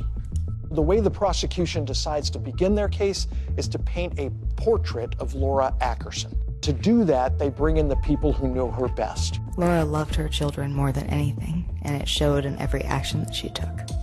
I told Laura that if she wanted to fight for her kids, I would be there to support her. And she said, I'm going to fight every step of the way. Would you state your name, please? Siobhan Nicole Mathis. Her main priority was to get her children back before anything else. Even when she was working, she would drop whatever she had to do for her kids. As we watched this case unfold, it was so striking to see the extraordinary lengths Grant and Amanda went to try to cover up their crime, but they left a very clear trail behind them. Describe the range of evidence you had to deal with. The defendant went out and tried to find the best saw blade and the best plastic sheeting and acid. We were able to use these saw blades and had a scientist from NC State compare the saw marks in Laura's body. You can see how the blades actually match up. These coolers really were evidence of the deliberation and thoughtfulness that the defendant had after the murder. Could you unfold that and display that for the jury? Has some sort of bleached discoloration. Electrical tape that was purchased. Despite this mound of evidence, we don't actually know how she was murdered. Sure, there's 3 adults in the apartment when this happened, and 2 of them are charged with first-degree murder, and 1 person's dead. It was kind of hard to prove exactly what had transpired. I didn't have enough information with the parts that we received to determine the exact cause of death. What was your opinion as to cause of death? I called it undetermined homicidal violence. The defense lawyers are telling that jury, look, there's no murder weapon. There's no exact cause of death. You can't find this guy guilty. The issue is who killed Laura and what happened and why. And the state really didn't have any direct evidence.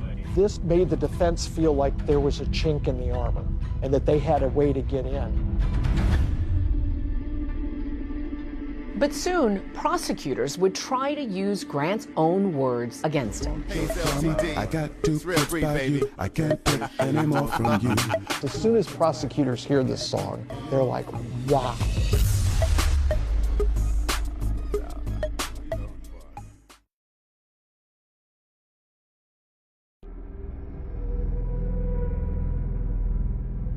Despite the mountain of evidence in this case, it's still unclear who killed Laura and how. The prosecution is about to call a witness who claims to know what happened. Here is jailhouse informant Pablo Trinidad, who can tell us what Grant said happened inside that apartment. Pablo Trinidad met Grant at the Wake County Jail, where they were both behind bars. Pablo was being held for drug-related offenses. He's the typical snitch witness. He was doing maybe 25 years. He was looking a way to try to get a sentence reduction. Were y'all housed in the same area of the jail? Yes, ma'am. We had several conversations throughout the period that we was housed together. Pablo Trinidad got in front of that courtroom on the witness stand, and he said, Grant told me in our jail cell, he and Amanda strangled Laura. He said he placed a call to her and lured her to his apartment. And that's when him and his wife subdued her and strangled her. With the corroborating evidence, there was this glimmer of truth in there. Whether you want to believe what he's saying, you got to take it with a grain of salt. You can't prove it other than, this is just my word. Your testimony is that during that 5 days, y'all developed such a special bond that he told you all his deepest, dark secrets. That's correct. Defense lawyers chipped away at Pablo. They knew that Pablo had snitched on other cellmates before. And so you started Thinking back, what are all the names I can give these people, didn't you? Yes. And you remembered Grant Hayes. He was your meal ticket, wasn't he? One of them, at least. If you want to put in those words, that's your words, not mine. Thank you, sir. You missed no name. I hate to say that a jailhouse snitch was a pivotal witness in this case, but he was. The prosecution has one last piece of evidence, and fitting for Grant, it starts with a beat. Shay actually brought to our attention. She knew about this song that Grant had previously recorded. It was called Broomstick Rider. Broomstick rider, just happened to be my baby's mama. Don't lie to me. The lyrics of it told what his desire to do to Laura was. I put a price tag on your head. That's right. You must have told your attorney I got intentions on killing you. The sort of might stop me. My bullets will get you. He wrote this song with Laura in mind. His attorney called it a parody. The state at this time would seek to publish a song that was recovered off of the defendant's iPod. The defense objected to the song, saying it wasn't relevant, but the judge overruled and allowed it in. Broomstick rider, just happened to be my baby's mama. We both kind of peer over and see the defendant bobbing his head and sort of rocking out to the song about killing the person that he was on trial for killing, which was sort of a staggering event. It was a song. It was a song. Not real life. Until it is real life.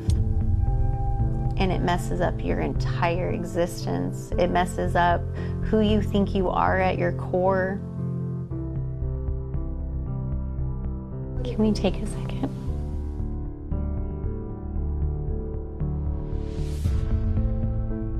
The defense calls a witness with crucial first-hand testimony that seems to support Grant's version of the story. It's Amanda's sister, Karen Berry. Remember, Amanda told her sister that she hurt Laura. Could you please state your name for the court? Karen Berry. Could you tell me how you know Amanda Hayes? She's my sister. The defense is trying to prove Grant didn't commit this crime, that it was Amanda who committed this crime. Our case focused on statements that Amanda made to her sister. She came in and she told me that she had hurt Laura and that she had hurt her bad. She says, I hurt Laura, not we hurt Laura, or he hurt Laura.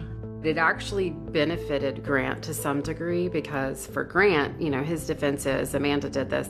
Well, that was definitely a defense bombshell. But when she was pressed further, she detailed another story that happened. I said, I want the truth out of you now. And I looked her straight in the eye and I asked her if she was covering for Grant. How did she answer? She looked me straight in the eye. She shook her head and went. Well, that kind of undid everything else. The defendant's whole case sort of backfired on them. I mean, Karen's testimony did not come out like they wanted to come out. In their closing arguments, each side has one last chance to convince the jury. They're trying to give you some reason to convict him without giving you the evidence.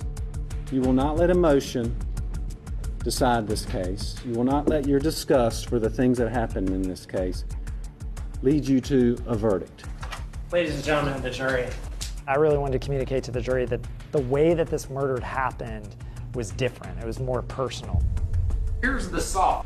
And so that's why I pulled out that saw. This saw cut someone in half.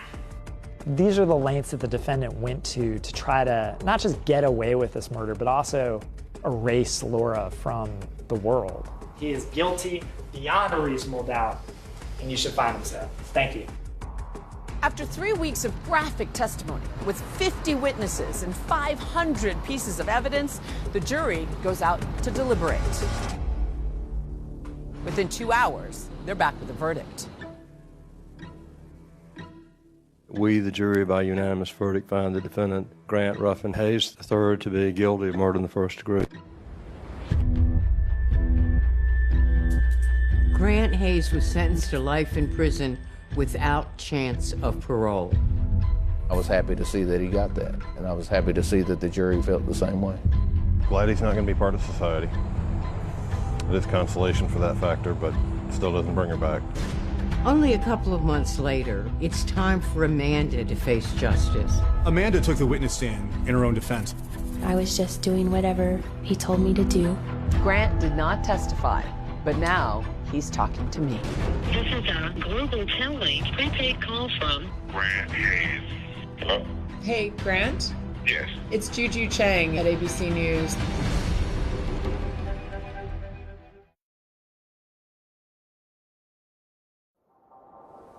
This is a Global Telly prepaid call from Grant Hayes.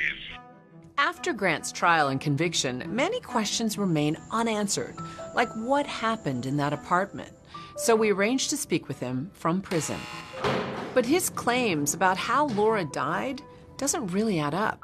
Grant, can you hear me? It's Juju Chang at ABC News. Thanks so much for calling. Thank you for picking up. So let me ask you this. People have described you as very charming, but also manipulative and even scary.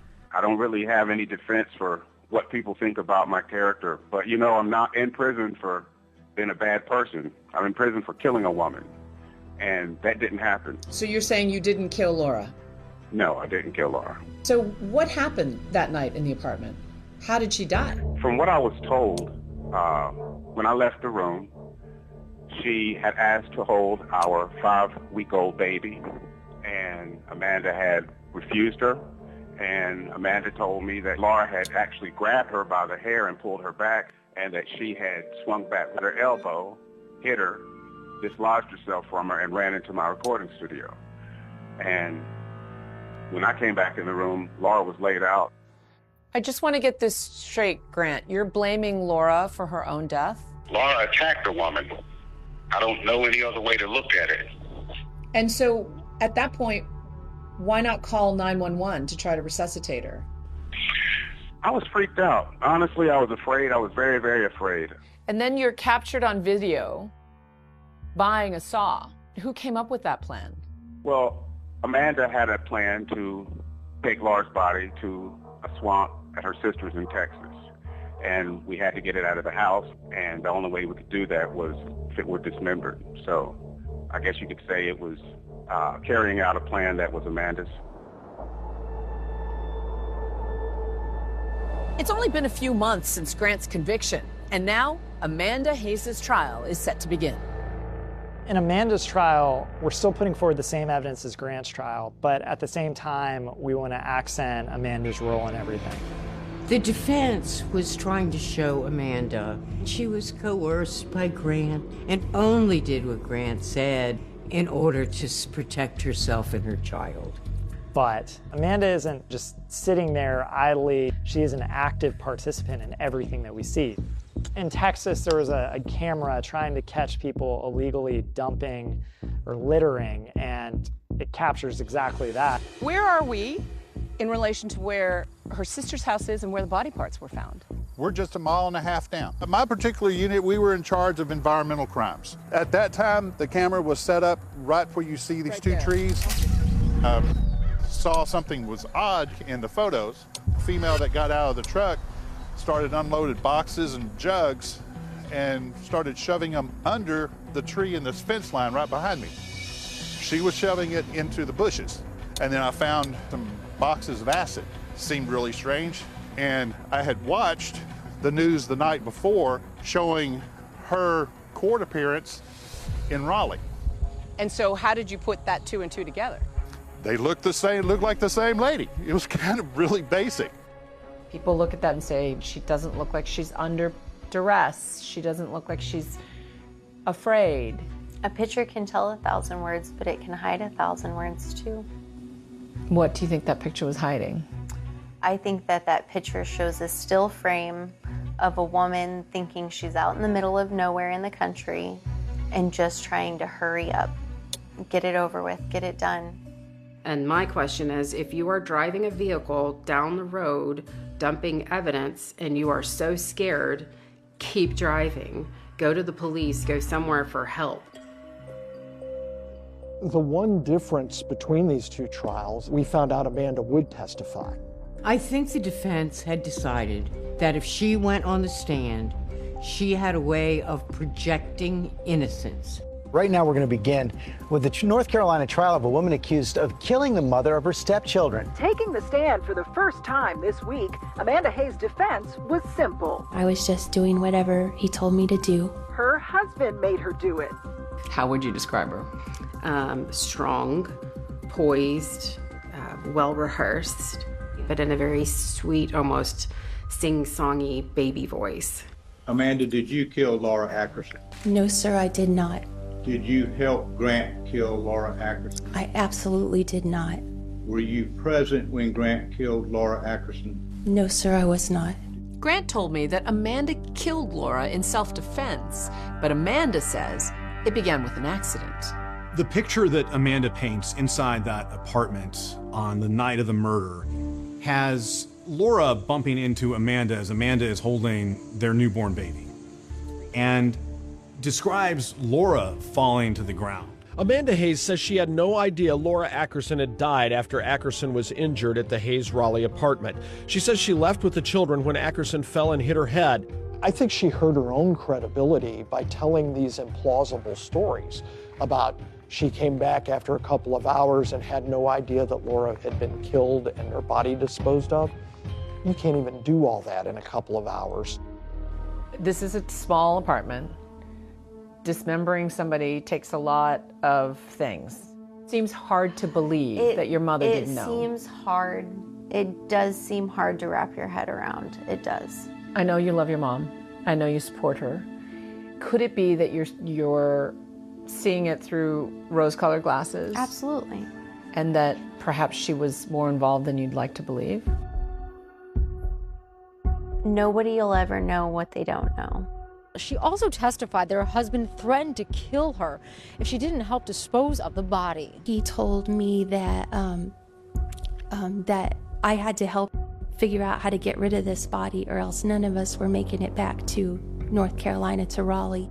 Did it ever seem to you like she could have also been a victim of Grant Hayes? You know, I feel like there's a possibility that Amanda was a victim of Grant's charisma, Grant's narcissism. But beyond that, I don't believe that she was a victim of anything.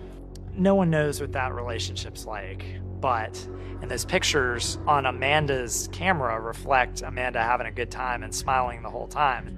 Amanda Hayes is a former bit part performer who attended acting school in New York, but according to one of the prosecutors, none of her acting jobs were as good as the one she gave in this courtroom. She has given the performance of her life. She came across as sympathetic. She came across as, you know, Grant's the controlling jerk, and I just got swept up in all this. We're asking that you find her not guilty on both charges. But would the jury believe Amanda? We may never know what kind of verdict Amanda Hayes expected. If it was something different than what she got, her face didn't show it. And what does Grant make of it all? Laura's death killed me. You're saying essentially that you're the victim in all of this.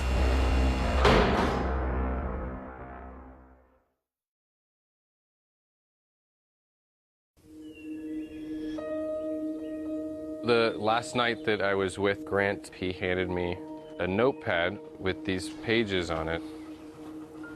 Told me that it was important lyrics and that it was going to be worth money one day.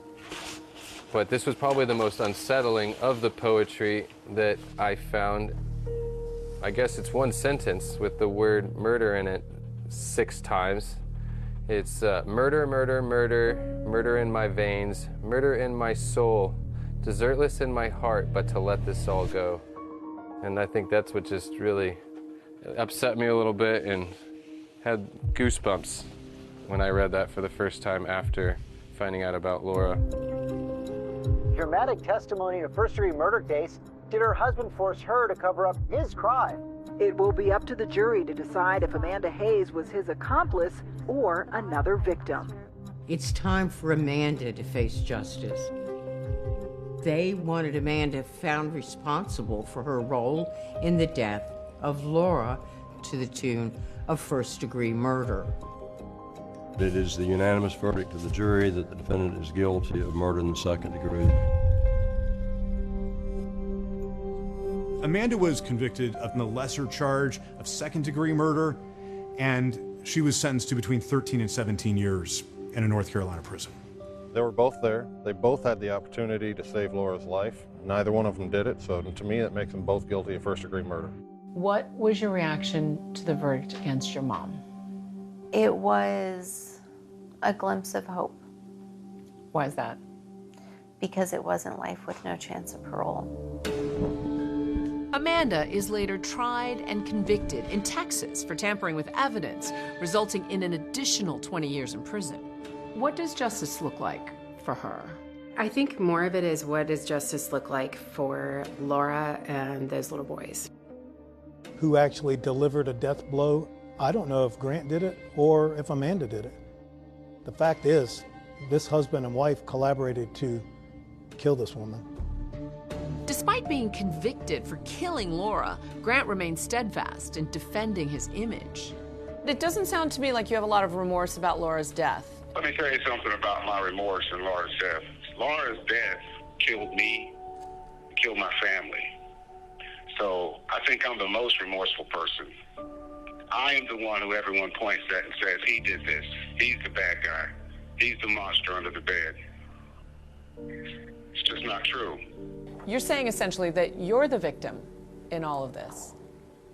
No. Amanda and Lillian were the victims. What, if any, regrets do you have in this whole matter? I regret that we took her body apart. Ooh. It just colors the way that people are going to see me for the rest of my life. When you think about Laura, what comes to mind? I talk to her. I ask her to always watch over all of the kids. And I tell her thank you for watching over me. Today, all 3 of Grant's children are being raised by his own mother. The kids have no contact with Grant or Amanda. Those boys were Laura's life. She was doing everything to have a better life for them. She was a wonderful mother. She loved her boys more than anything, more than her own life.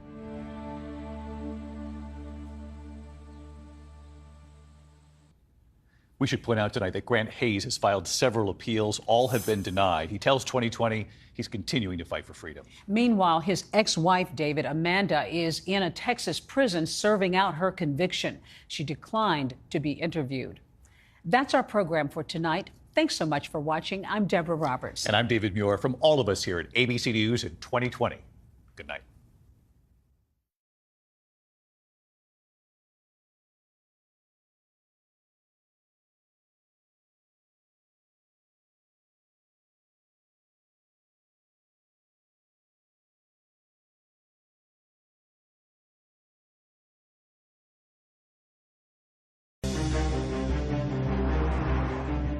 Good morning, Surrey Police Contact Centre. How can I help you? A strange thing happened to me this morning. I went for a walk and got attacked. So I remember the night very clearly of when it happened. There's forensics down the road. Like, something serious has happened now, like what? No issues with anything, with anybody or anything that could be related, no? No, last year I had an issue with my partner, but that all sorted and we're friends again. A very significant head injury that had been suffered. It had been caused by someone, and this became a murder investigation. This murder was one of the most brutal that I have seen within 20 years. You never think it's going to happen on your own doorstep. There's some evil people about. It was almost Shakespearean in terms of the motivation, the jealousy, and what that can do.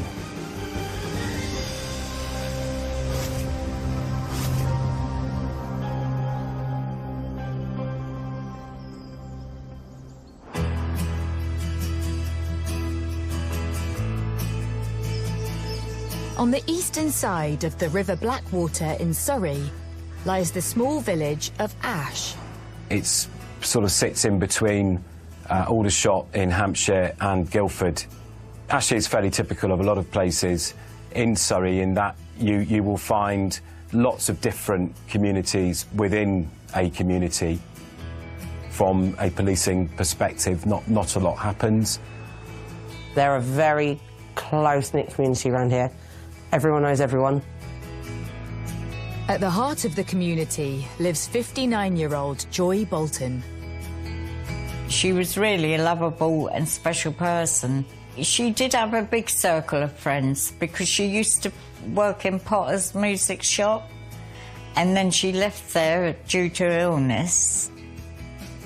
She'd always say hello or wave at the window if she was in the house. She was very much always quite happy and never seemed to say a bad word about anyone. Auntie Joy was a little naughty auntie, if I can say she's a little naughty auntie, in the way of that she was one of those that turned up unannounced, which was quite funny. And she'd turn up, I'm not staying long, and her not staying long would always turn into at least a couple of hours. In 2021, Joy started dating local man Trevor Dibner. They had known each other for 18 years. Trevor Dibner is somebody, again, who has spent his life working. Trevor had a number of businesses and was known locally as a taxi driver. He's also a mechanic and latterly had started working for Ford, where he was doing MOTs. He was somebody who had an interest in motorsport, and he collected model buses, which you know was a passion of his.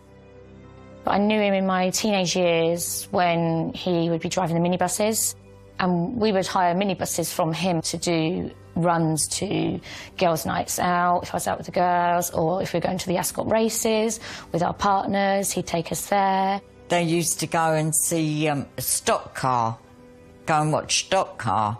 They also used to go to these old bus fairs and everything. And I think it was just a little bit of an attraction. In October 2022, the couple moved in together and their relationship flourished. Trevor and Joy became engaged at Sandown Racecourse on the 4th of December, and Trevor announced it, as we do these days, on Facebook to tell friends, contacts that he and Joy had become engaged. Joy was at a time in her life where things were starting to go right. She had things to look forward to, and things were going well for her. But life for the happy couple is about to change.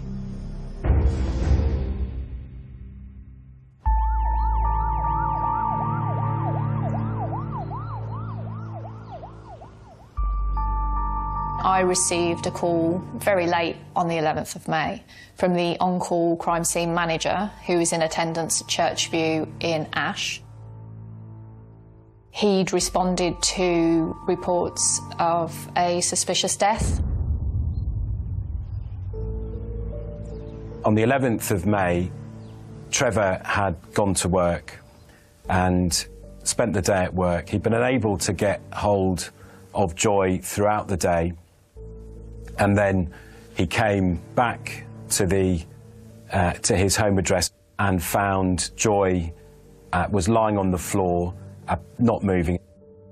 He called the ambulance service to report this. At first, it wasn't clear to the officers who were there whether or not this was a case where somebody else had been involved. There was the potential. Joy was quite vulnerable and unstable on her feet. She could have fallen. Within the small community, news begins to spread of a police presence at Joy's house. I heard from my eldest grandson. I said, what's the matter? Come on. He said, it's Joy. I said, oh no, she's not in hospital again, is she? Just like that. And he said, no, it's worse than that, Nan. I said, what do you mean it's worse than that? So I remember the night very clearly of when it happened. There's forensics down the road. They're pulling the sofas outside the house. There's a carpet outside the house. Like, they're bringing everything out. They're all in hazmat suits, everything. And I was like, shit, like, something serious has happened now. Like, what? Phone rang, and it was my sister-in-law. And she said, have you heard? I went, oh, what's happened? She said, about your auntie. I went, auntie who? Your Auntie Joy. I went, what do you mean? And she said, she's been beaten up. And I put the phone down, and my hands were so clammy. I looked at my partner, I was sat beside him, and I went, you need to take me to my Auntie Joyce, please, now. And it was raining, it was cold. Got up there, the police cars were there. It was cornered off from round the corner, tape, and the police were standing outside. We parked up, and I went across to the policeman, and I said, and he said, who are you? I said, I'm Joy's eldest sister. I said, can you please tell me what's happened to her? He said, I can't at the moment. I said, please tell me, is she alive or is she dead? I said, tell me. I've got to know. So he said, well, I'm ever so sorry. I said, don't say any more. It was quite quickly then all over social media. Something's happened in Church View, the police are all there. Doesn't really happen, especially in a quiet community like this. The policeman stood there, guarding the door, another policeman inside. Everybody gathered around, lined my auntie's pathway. And I said to the officer, excuse me, can you tell me please what's going on? And as he was talking, as the officer was talking to us, I happened to look down a bit to my auntie's doormat. I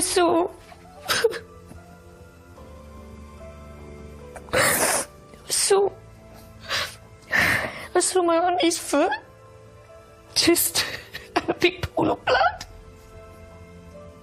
About I did a police size. But her foot was buckled back like as if she'd been crawling, trying to get into the front room. Fighting for her life.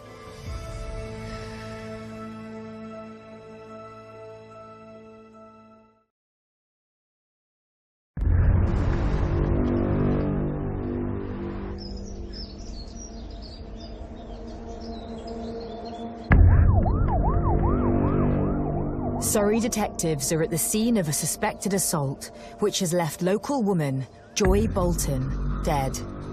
Her fiancé, Trevor Dibner, has called emergency services after returning home from work to find her motionless on the floor. The injuries that Joy sustained were amongst the worst head injuries that I've ever observed. It was very clear that there was no other mechanism than a repeated assault that could have caused them. That repeated assault had been committed by somebody. As the police begin their investigation, Joy's family remain outside her home, waiting for information. Joy's fiancé is still on the scene. He's the only one who can tell them anything. I was sitting in the back of my eldest grandson's car, and Joy's partner come over. I said, tell me what's happened. And he said, well, I come home about 20 to 6 tonight and had to push my way through the front door. And there she was laying there. He said, but I tried ringing her between 10 and 10:30 like I normally do. And he couldn't get an answer. I said, well, why didn't you go home and check on her? While detectives launch a murder inquiry, their colleagues are looking into reports of another attack on a female, just a few streets from Joy's house.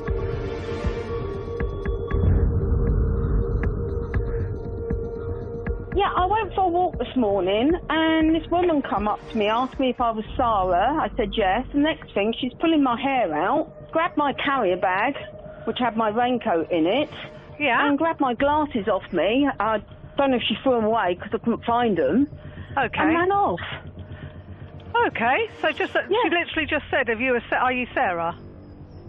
The woman is alleged to have pulled her hair and scratched her, as well as taking a carrier bag that she had with her, which she said had her coat and glasses in. She said, no, she grabbed my hair and said that'll come in handy, because she took a chunk of hair. You don't know the lady at all? Not a clue, not a clue. But she knew your name?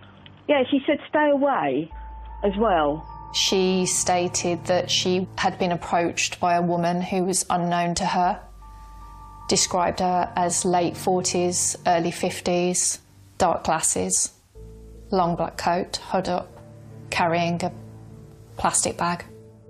It just seems strange that she said that will come in handy, my chunk of hair. Yeah. That's what my daughter said. She said, I don't like that. No. Mum, what's she going to use your hair for? The woman had walked away from her assault, suffering only minor injuries. Officers take the details of the woman and are surprised to discover she is Sarah Mackenzie, Trevor Dibner's ex. Sarah Mackenzie also lived in Ash. She'd previously been in a relationship with Trevor, and they'd lived together for a number of years until Trevor made the decision that he would leave Sarah to be with Joy. Police now need to look into the fact Trevor's fiancée and his former partner have been attacked on the same day. It's unusual and it's a coincidence given what had happened to Joy. So forensic strategies and search strategies were put in place to investigate the robbery of Sarah Mackenzie just as much as the homicide of Joy Bolton. Sarah phoned Trevor straight away and told him that she was attacked. Sarah described the person as 40-odd-year-old, jogging towards her, ripped her glasses off her face. Trevor agreed to go round to Sarah's house on his way home, which was something that he would often do and had continued to do even after leaving Sarah for Joy. Trevor said that he spent a few minutes there, made sure that Sarah was okay before going back to his home. Detectives are suspicious of Trevor's behaviour.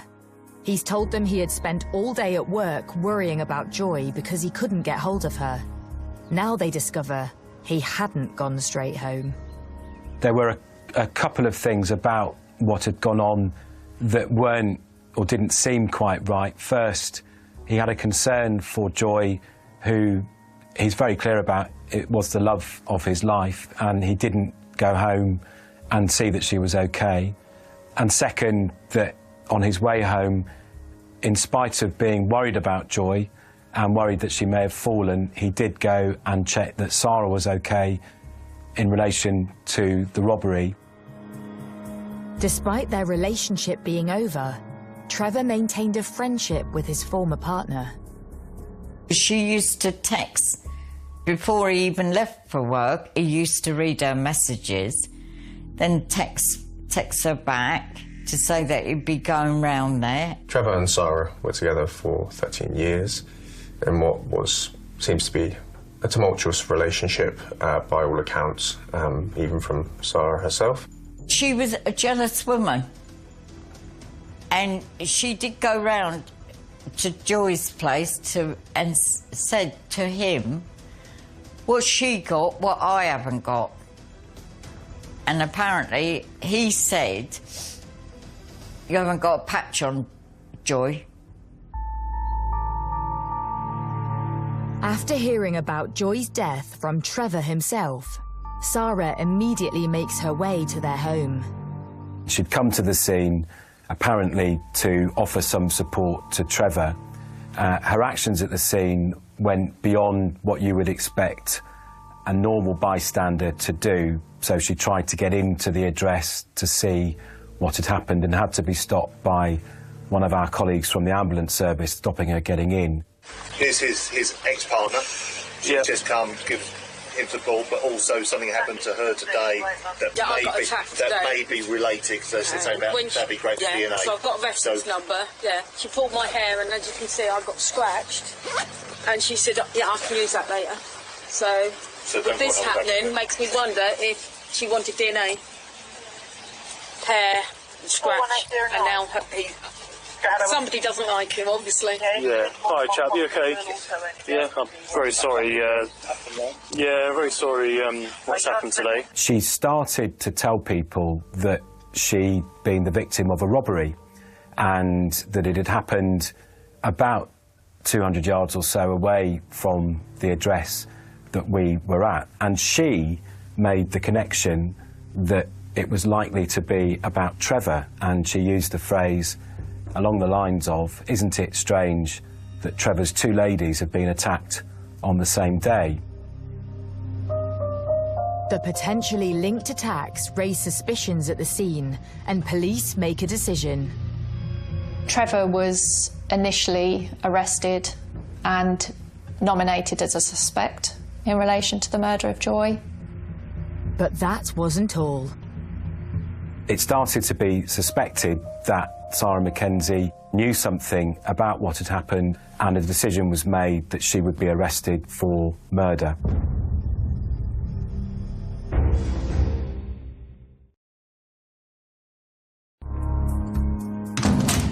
Detectives in Surrey have two suspects in custody for the murder of 59-year-old Joy Bolton. We knew that somebody was arrested. First of all, they said a woman. I said straight away, Sarah. And then they said about the man. I said Trevor. I felt really sick. The hypotheses that I considered in this case were, first, that Joy Bolton had been killed by Sarah Mackenzie.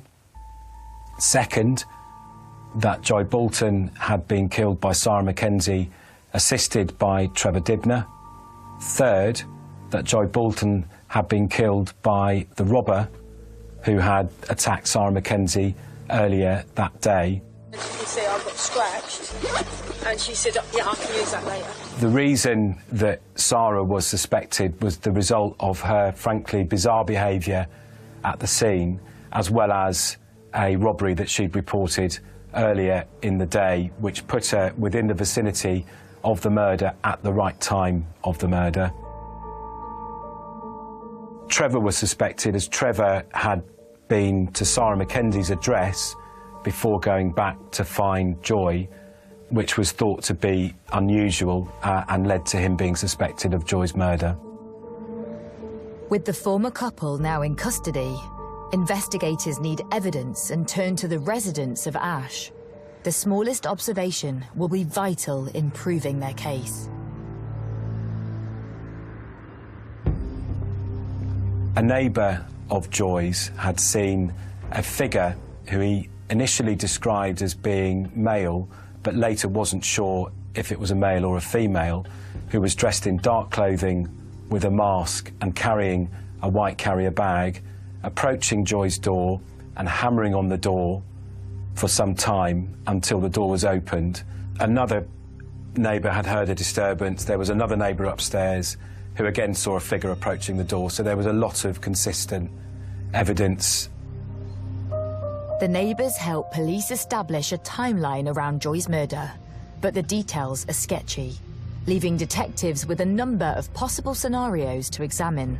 I think it's difficult when you're in that situation, living in such a quiet village. Also, there's the element of not wanting to cause a fuss, seeing someone walking in dark clothing in the street and being at the door. As much as an argument did happen and neighbours heard what was going on, you don't expect murder. While officers on the ground try to piece together events leading up to the murder, detectives are interviewing 64-year-old Trevor Dibner and 61-year-old Sarah Mackenzie. After Trevor had been arrested, he was interviewed and gave a full account of what had happened. He said that on the day this happened, they'd followed their normal routine, that he'd got out of bed and Joy had made his sandwiches, kissed him goodbye, and he'd gone off to work where he was doing MOT tests. He said during the course of the day he would normally phone Joy. He did so but was unable to get hold of her, and he became quite worried that something may have happened to her, perhaps she'd fallen or that there was some problem at home. he decided, because he didn't know that he couldn't leave work, and that he would effectively deal with it later. Why did Trevor go to Sarah's before going back to check his beloved, who he wanted to marry? Why did he go there first and not to Auntie Joy's? Why? Sarah Mackenzie was arrested. Her initial reaction was one of surprise, as though she didn't understand why this had happened to her. And she maintained that initially. Her initial response to the questions asked by my colleagues who interviewed her was no comment, but in a way that she didn't know what this was about and had no understanding of it. She did become unwell while she was in custody and was taken to hospital. Meanwhile, Joy's fiancé, Trevor, has been held under suspicion of murder for 36 hours. Detectives are running out of time to charge him.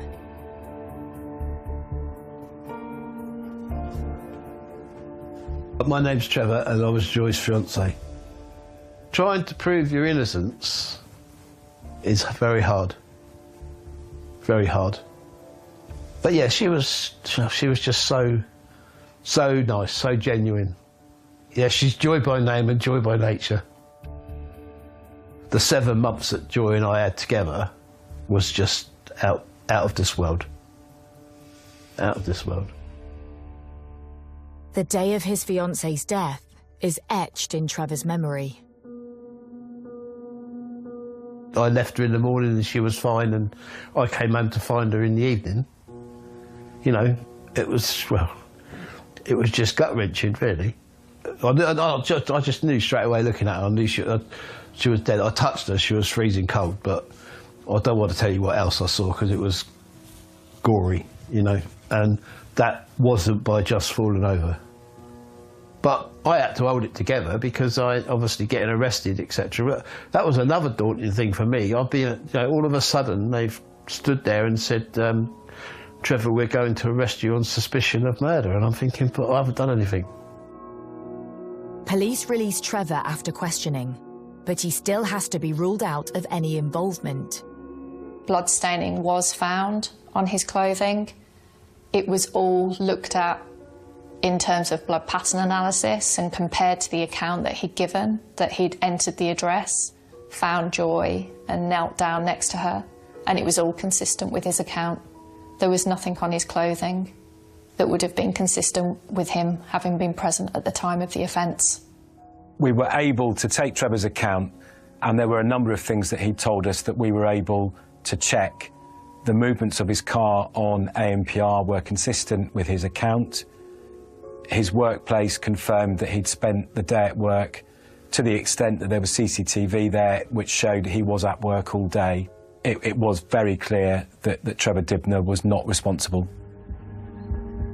Investigators turn their full attention on 61-year-old grandmother, Sarah Mackenzie. Few people know her better than Trevor.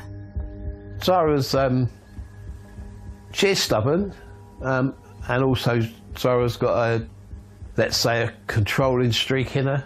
She likes to be in charge, you know, but that's what she is. That's what she is. Despite the couple separating, Trevor and Sarah would regularly keep in touch. When she texts to tell him she's been robbed, he's concerned.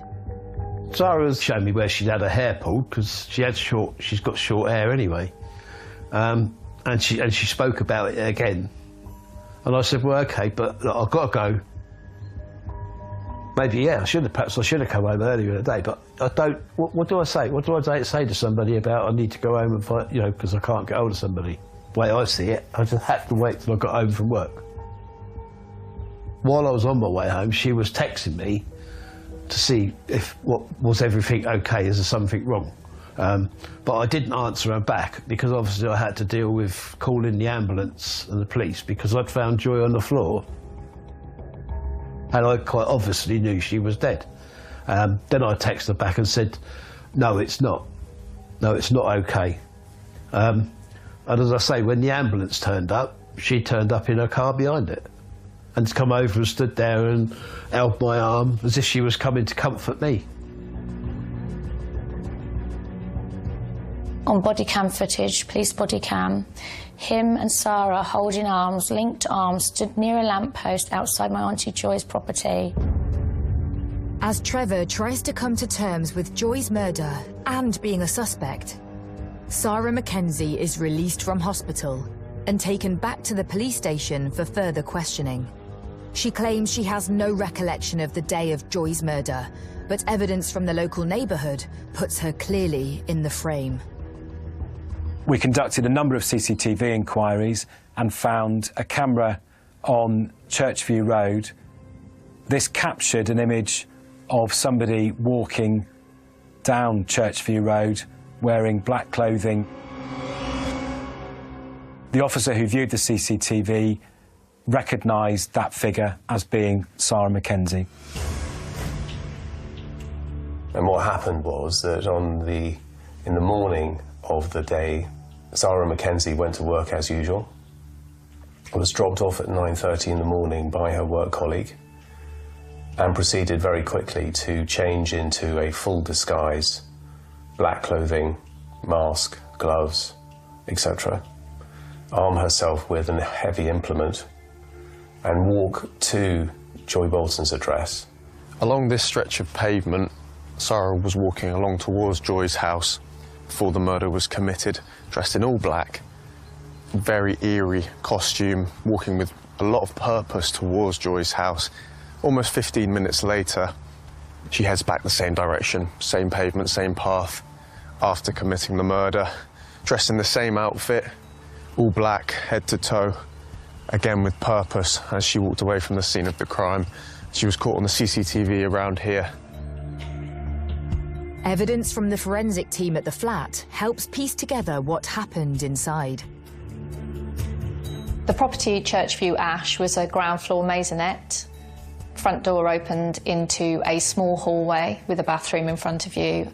The female was found lay face down with her feet in the threshold of the hallway to the living room and her head pointing into the living room. The head injuries were horrific. The victim had an injury to her forehead, which potentially was the first injury to bleed, and that may have caused the blood within the hallway. The majority of her injury was to the back of her head, and that was likely to have been caused when she was face down in the living room. The post-mortem concluded that the victim would have been rapidly incapacitated, so it's likely that she would have been on the floor when the majority of the blows were inflicted. Detectives are left in little doubt that Sarah was responsible for the attack on Joy Bolton, and her house is searched. Given that during her account of the robbery, she stated that she'd returned home and taken a bath, I asked that a scientist attend that address with a CSI to conduct a luminol search. Luminol can detect blood that has been diluted up to 10,000 times. It's an incredible search tool for us where offenders have tried to clean up after they've committed an offence. These images are taken within the bathroom at Sarah Mackenzie's address. This picture shows what can be seen with the naked eye. As you can see, there is no visible blood staining at all. And this image shows those areas with the luminol visible. So that is what a reaction, a positive reaction with luminol looks like. The areas that are marked here are the areas that were swabbed and showed that Joy Bolton's DNA was represented within them. That evidence for us was key. Within that blood, which was swabbed by a CSI, was Sarah Mackenzie's DNA, as you would expect, as it's her bathroom, but also there were very small amounts of Joy Bolton's DNA as well. And although we couldn't categorically say that it was blood, luminol would indicate that it was. I was confident that we had a good and strong circumstantial case with which to charge Sarah Mackenzie, but we were missing something.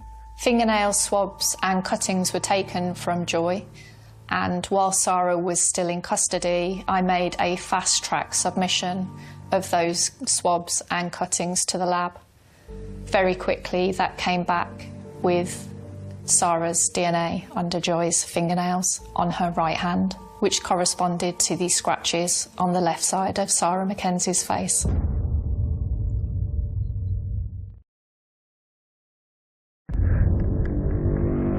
In Surrey, analysis of DNA found under murder victim Joy Bolton's fingernails has come back as Sarah Mackenzie's. Whilst Joy was vulnerable, she did put up a fight, and one of her last actions was to prove crucial in proving this case. The DNA analysis reveals the sample to be a 1 in a billion match, proving that Mackenzie was at the scene when Joy died. If, you know, Joy had to stand up to anybody, she would. She did give her last fall, you know. She was very weak, could barely stand up unaided, as I say, but she fought back and slapped, scratched, whatever she did to Sarah's head, and thank goodness she did. But Sarah says she can explain her DNA being on Joy. She reminds investigators that she too is the victim of an assault. Sarah implied that the offender had stolen her DNA and planted it under Joy's fingernails after inflicting catastrophic injury.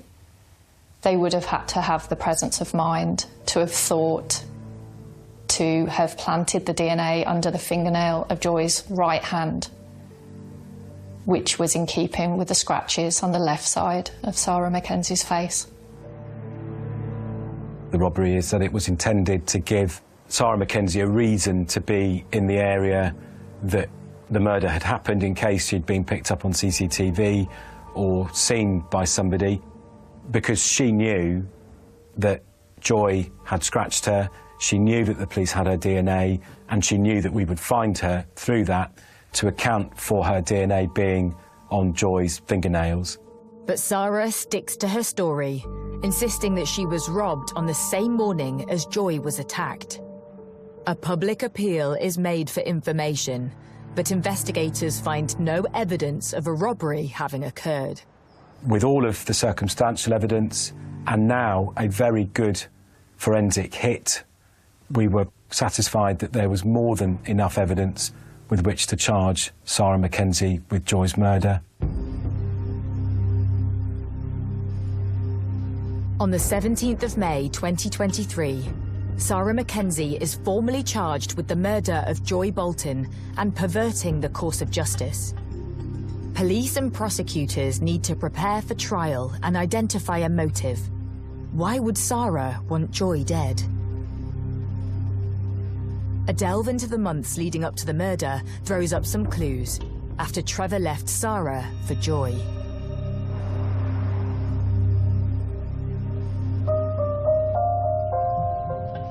A fire was reported to the fire service initially of a shed in Sarah Mackenzie's front garden. At the time, it was treated as being of a suspicious origin. It was noted later that most of the property that was destroyed belonged to Trevor. Sarah Mackenzie was likely to have set the fire herself. To me, it doesn't take much to work out what the problem was, why it happened. It purely happened because I put on Facebook the previous day that we'd got engaged. I mean, it's pretty obvious from that. The fire was not the only disturbance that Sarah was accused of creating. When he left her, she had damaged his property, thrown it out of the window, cut up his leather jacket, burnt photographs of his family. And then a couple of weeks later, she then gets, my auntie gets a message on her phone, a shouting down message, you're this, you're that, you know, really nastily. People say to me it's jealousy, and I do understand that people do get jealous, but do you still have to go to that length? Is there a necessity to go to that length? Within 6 months of the brutal murder of Joy Bolton, 61-year-old Sarah Mackenzie stands trial. She pleads not guilty.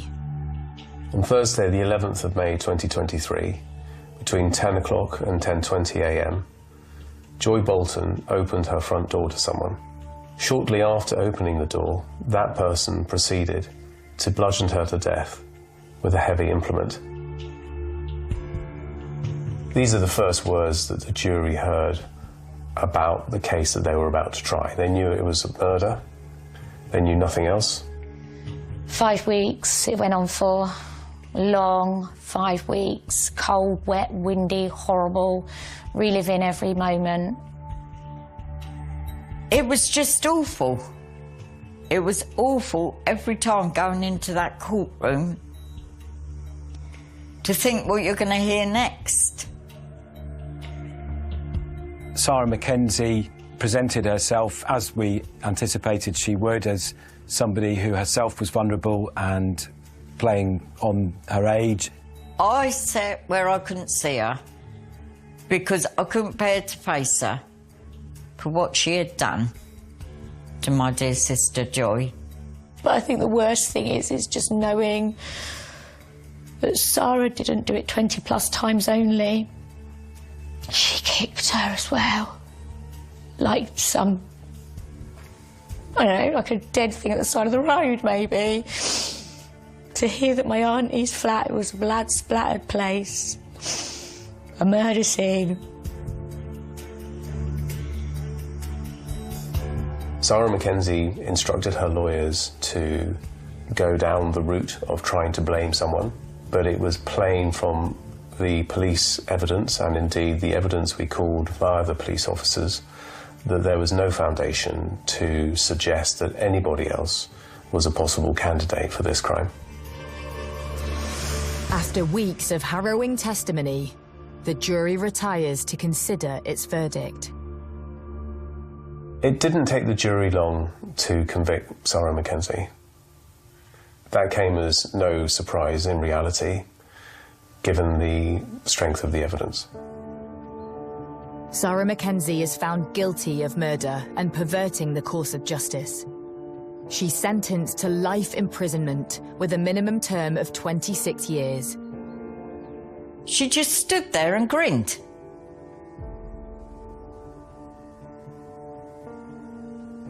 As much as say, oh well. I'm sorry, at the end of the day, 26 years is still not going to bring Joy back.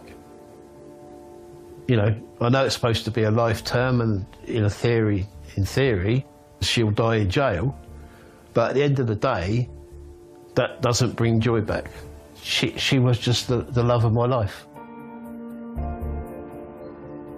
It was almost Shakespearean in terms of the motivation, the jealousy, and what that can do. Most people resist it. Unfortunately, for Joy Bolton, not Sarah Mackenzie. In this particular case, which was a brutal, unprovoked and sustained attack on a vulnerable woman who had done nothing more than start a relationship with somebody, I felt enormous pride at the work that with the team that I work with.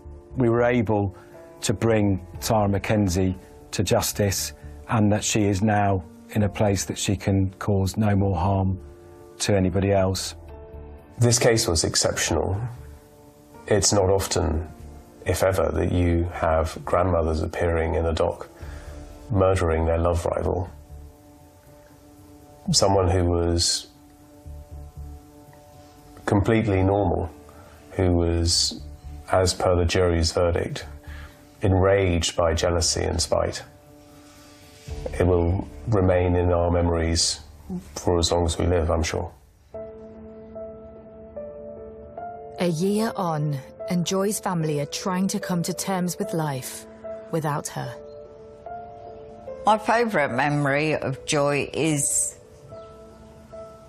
she'd always be there if you wanted somebody to talk to, and vice versa with me. She didn't deserve what she got. Didn't deserve it at all. I go and see Auntie Joy at the grave. And I take my dog with me, because she loved my dog. And I sit and chat. It's not the same. She don't laugh anymore. I find it hard. I'll be driving through Ash, which isn't very often, because I can't bear it. Not round Auntie Joy's, I don't go round that way. Not ever since. But I look at the shops, see an old lady with a trolley, and I always look back. Is that Auntie Joy? This is not Auntie Joy.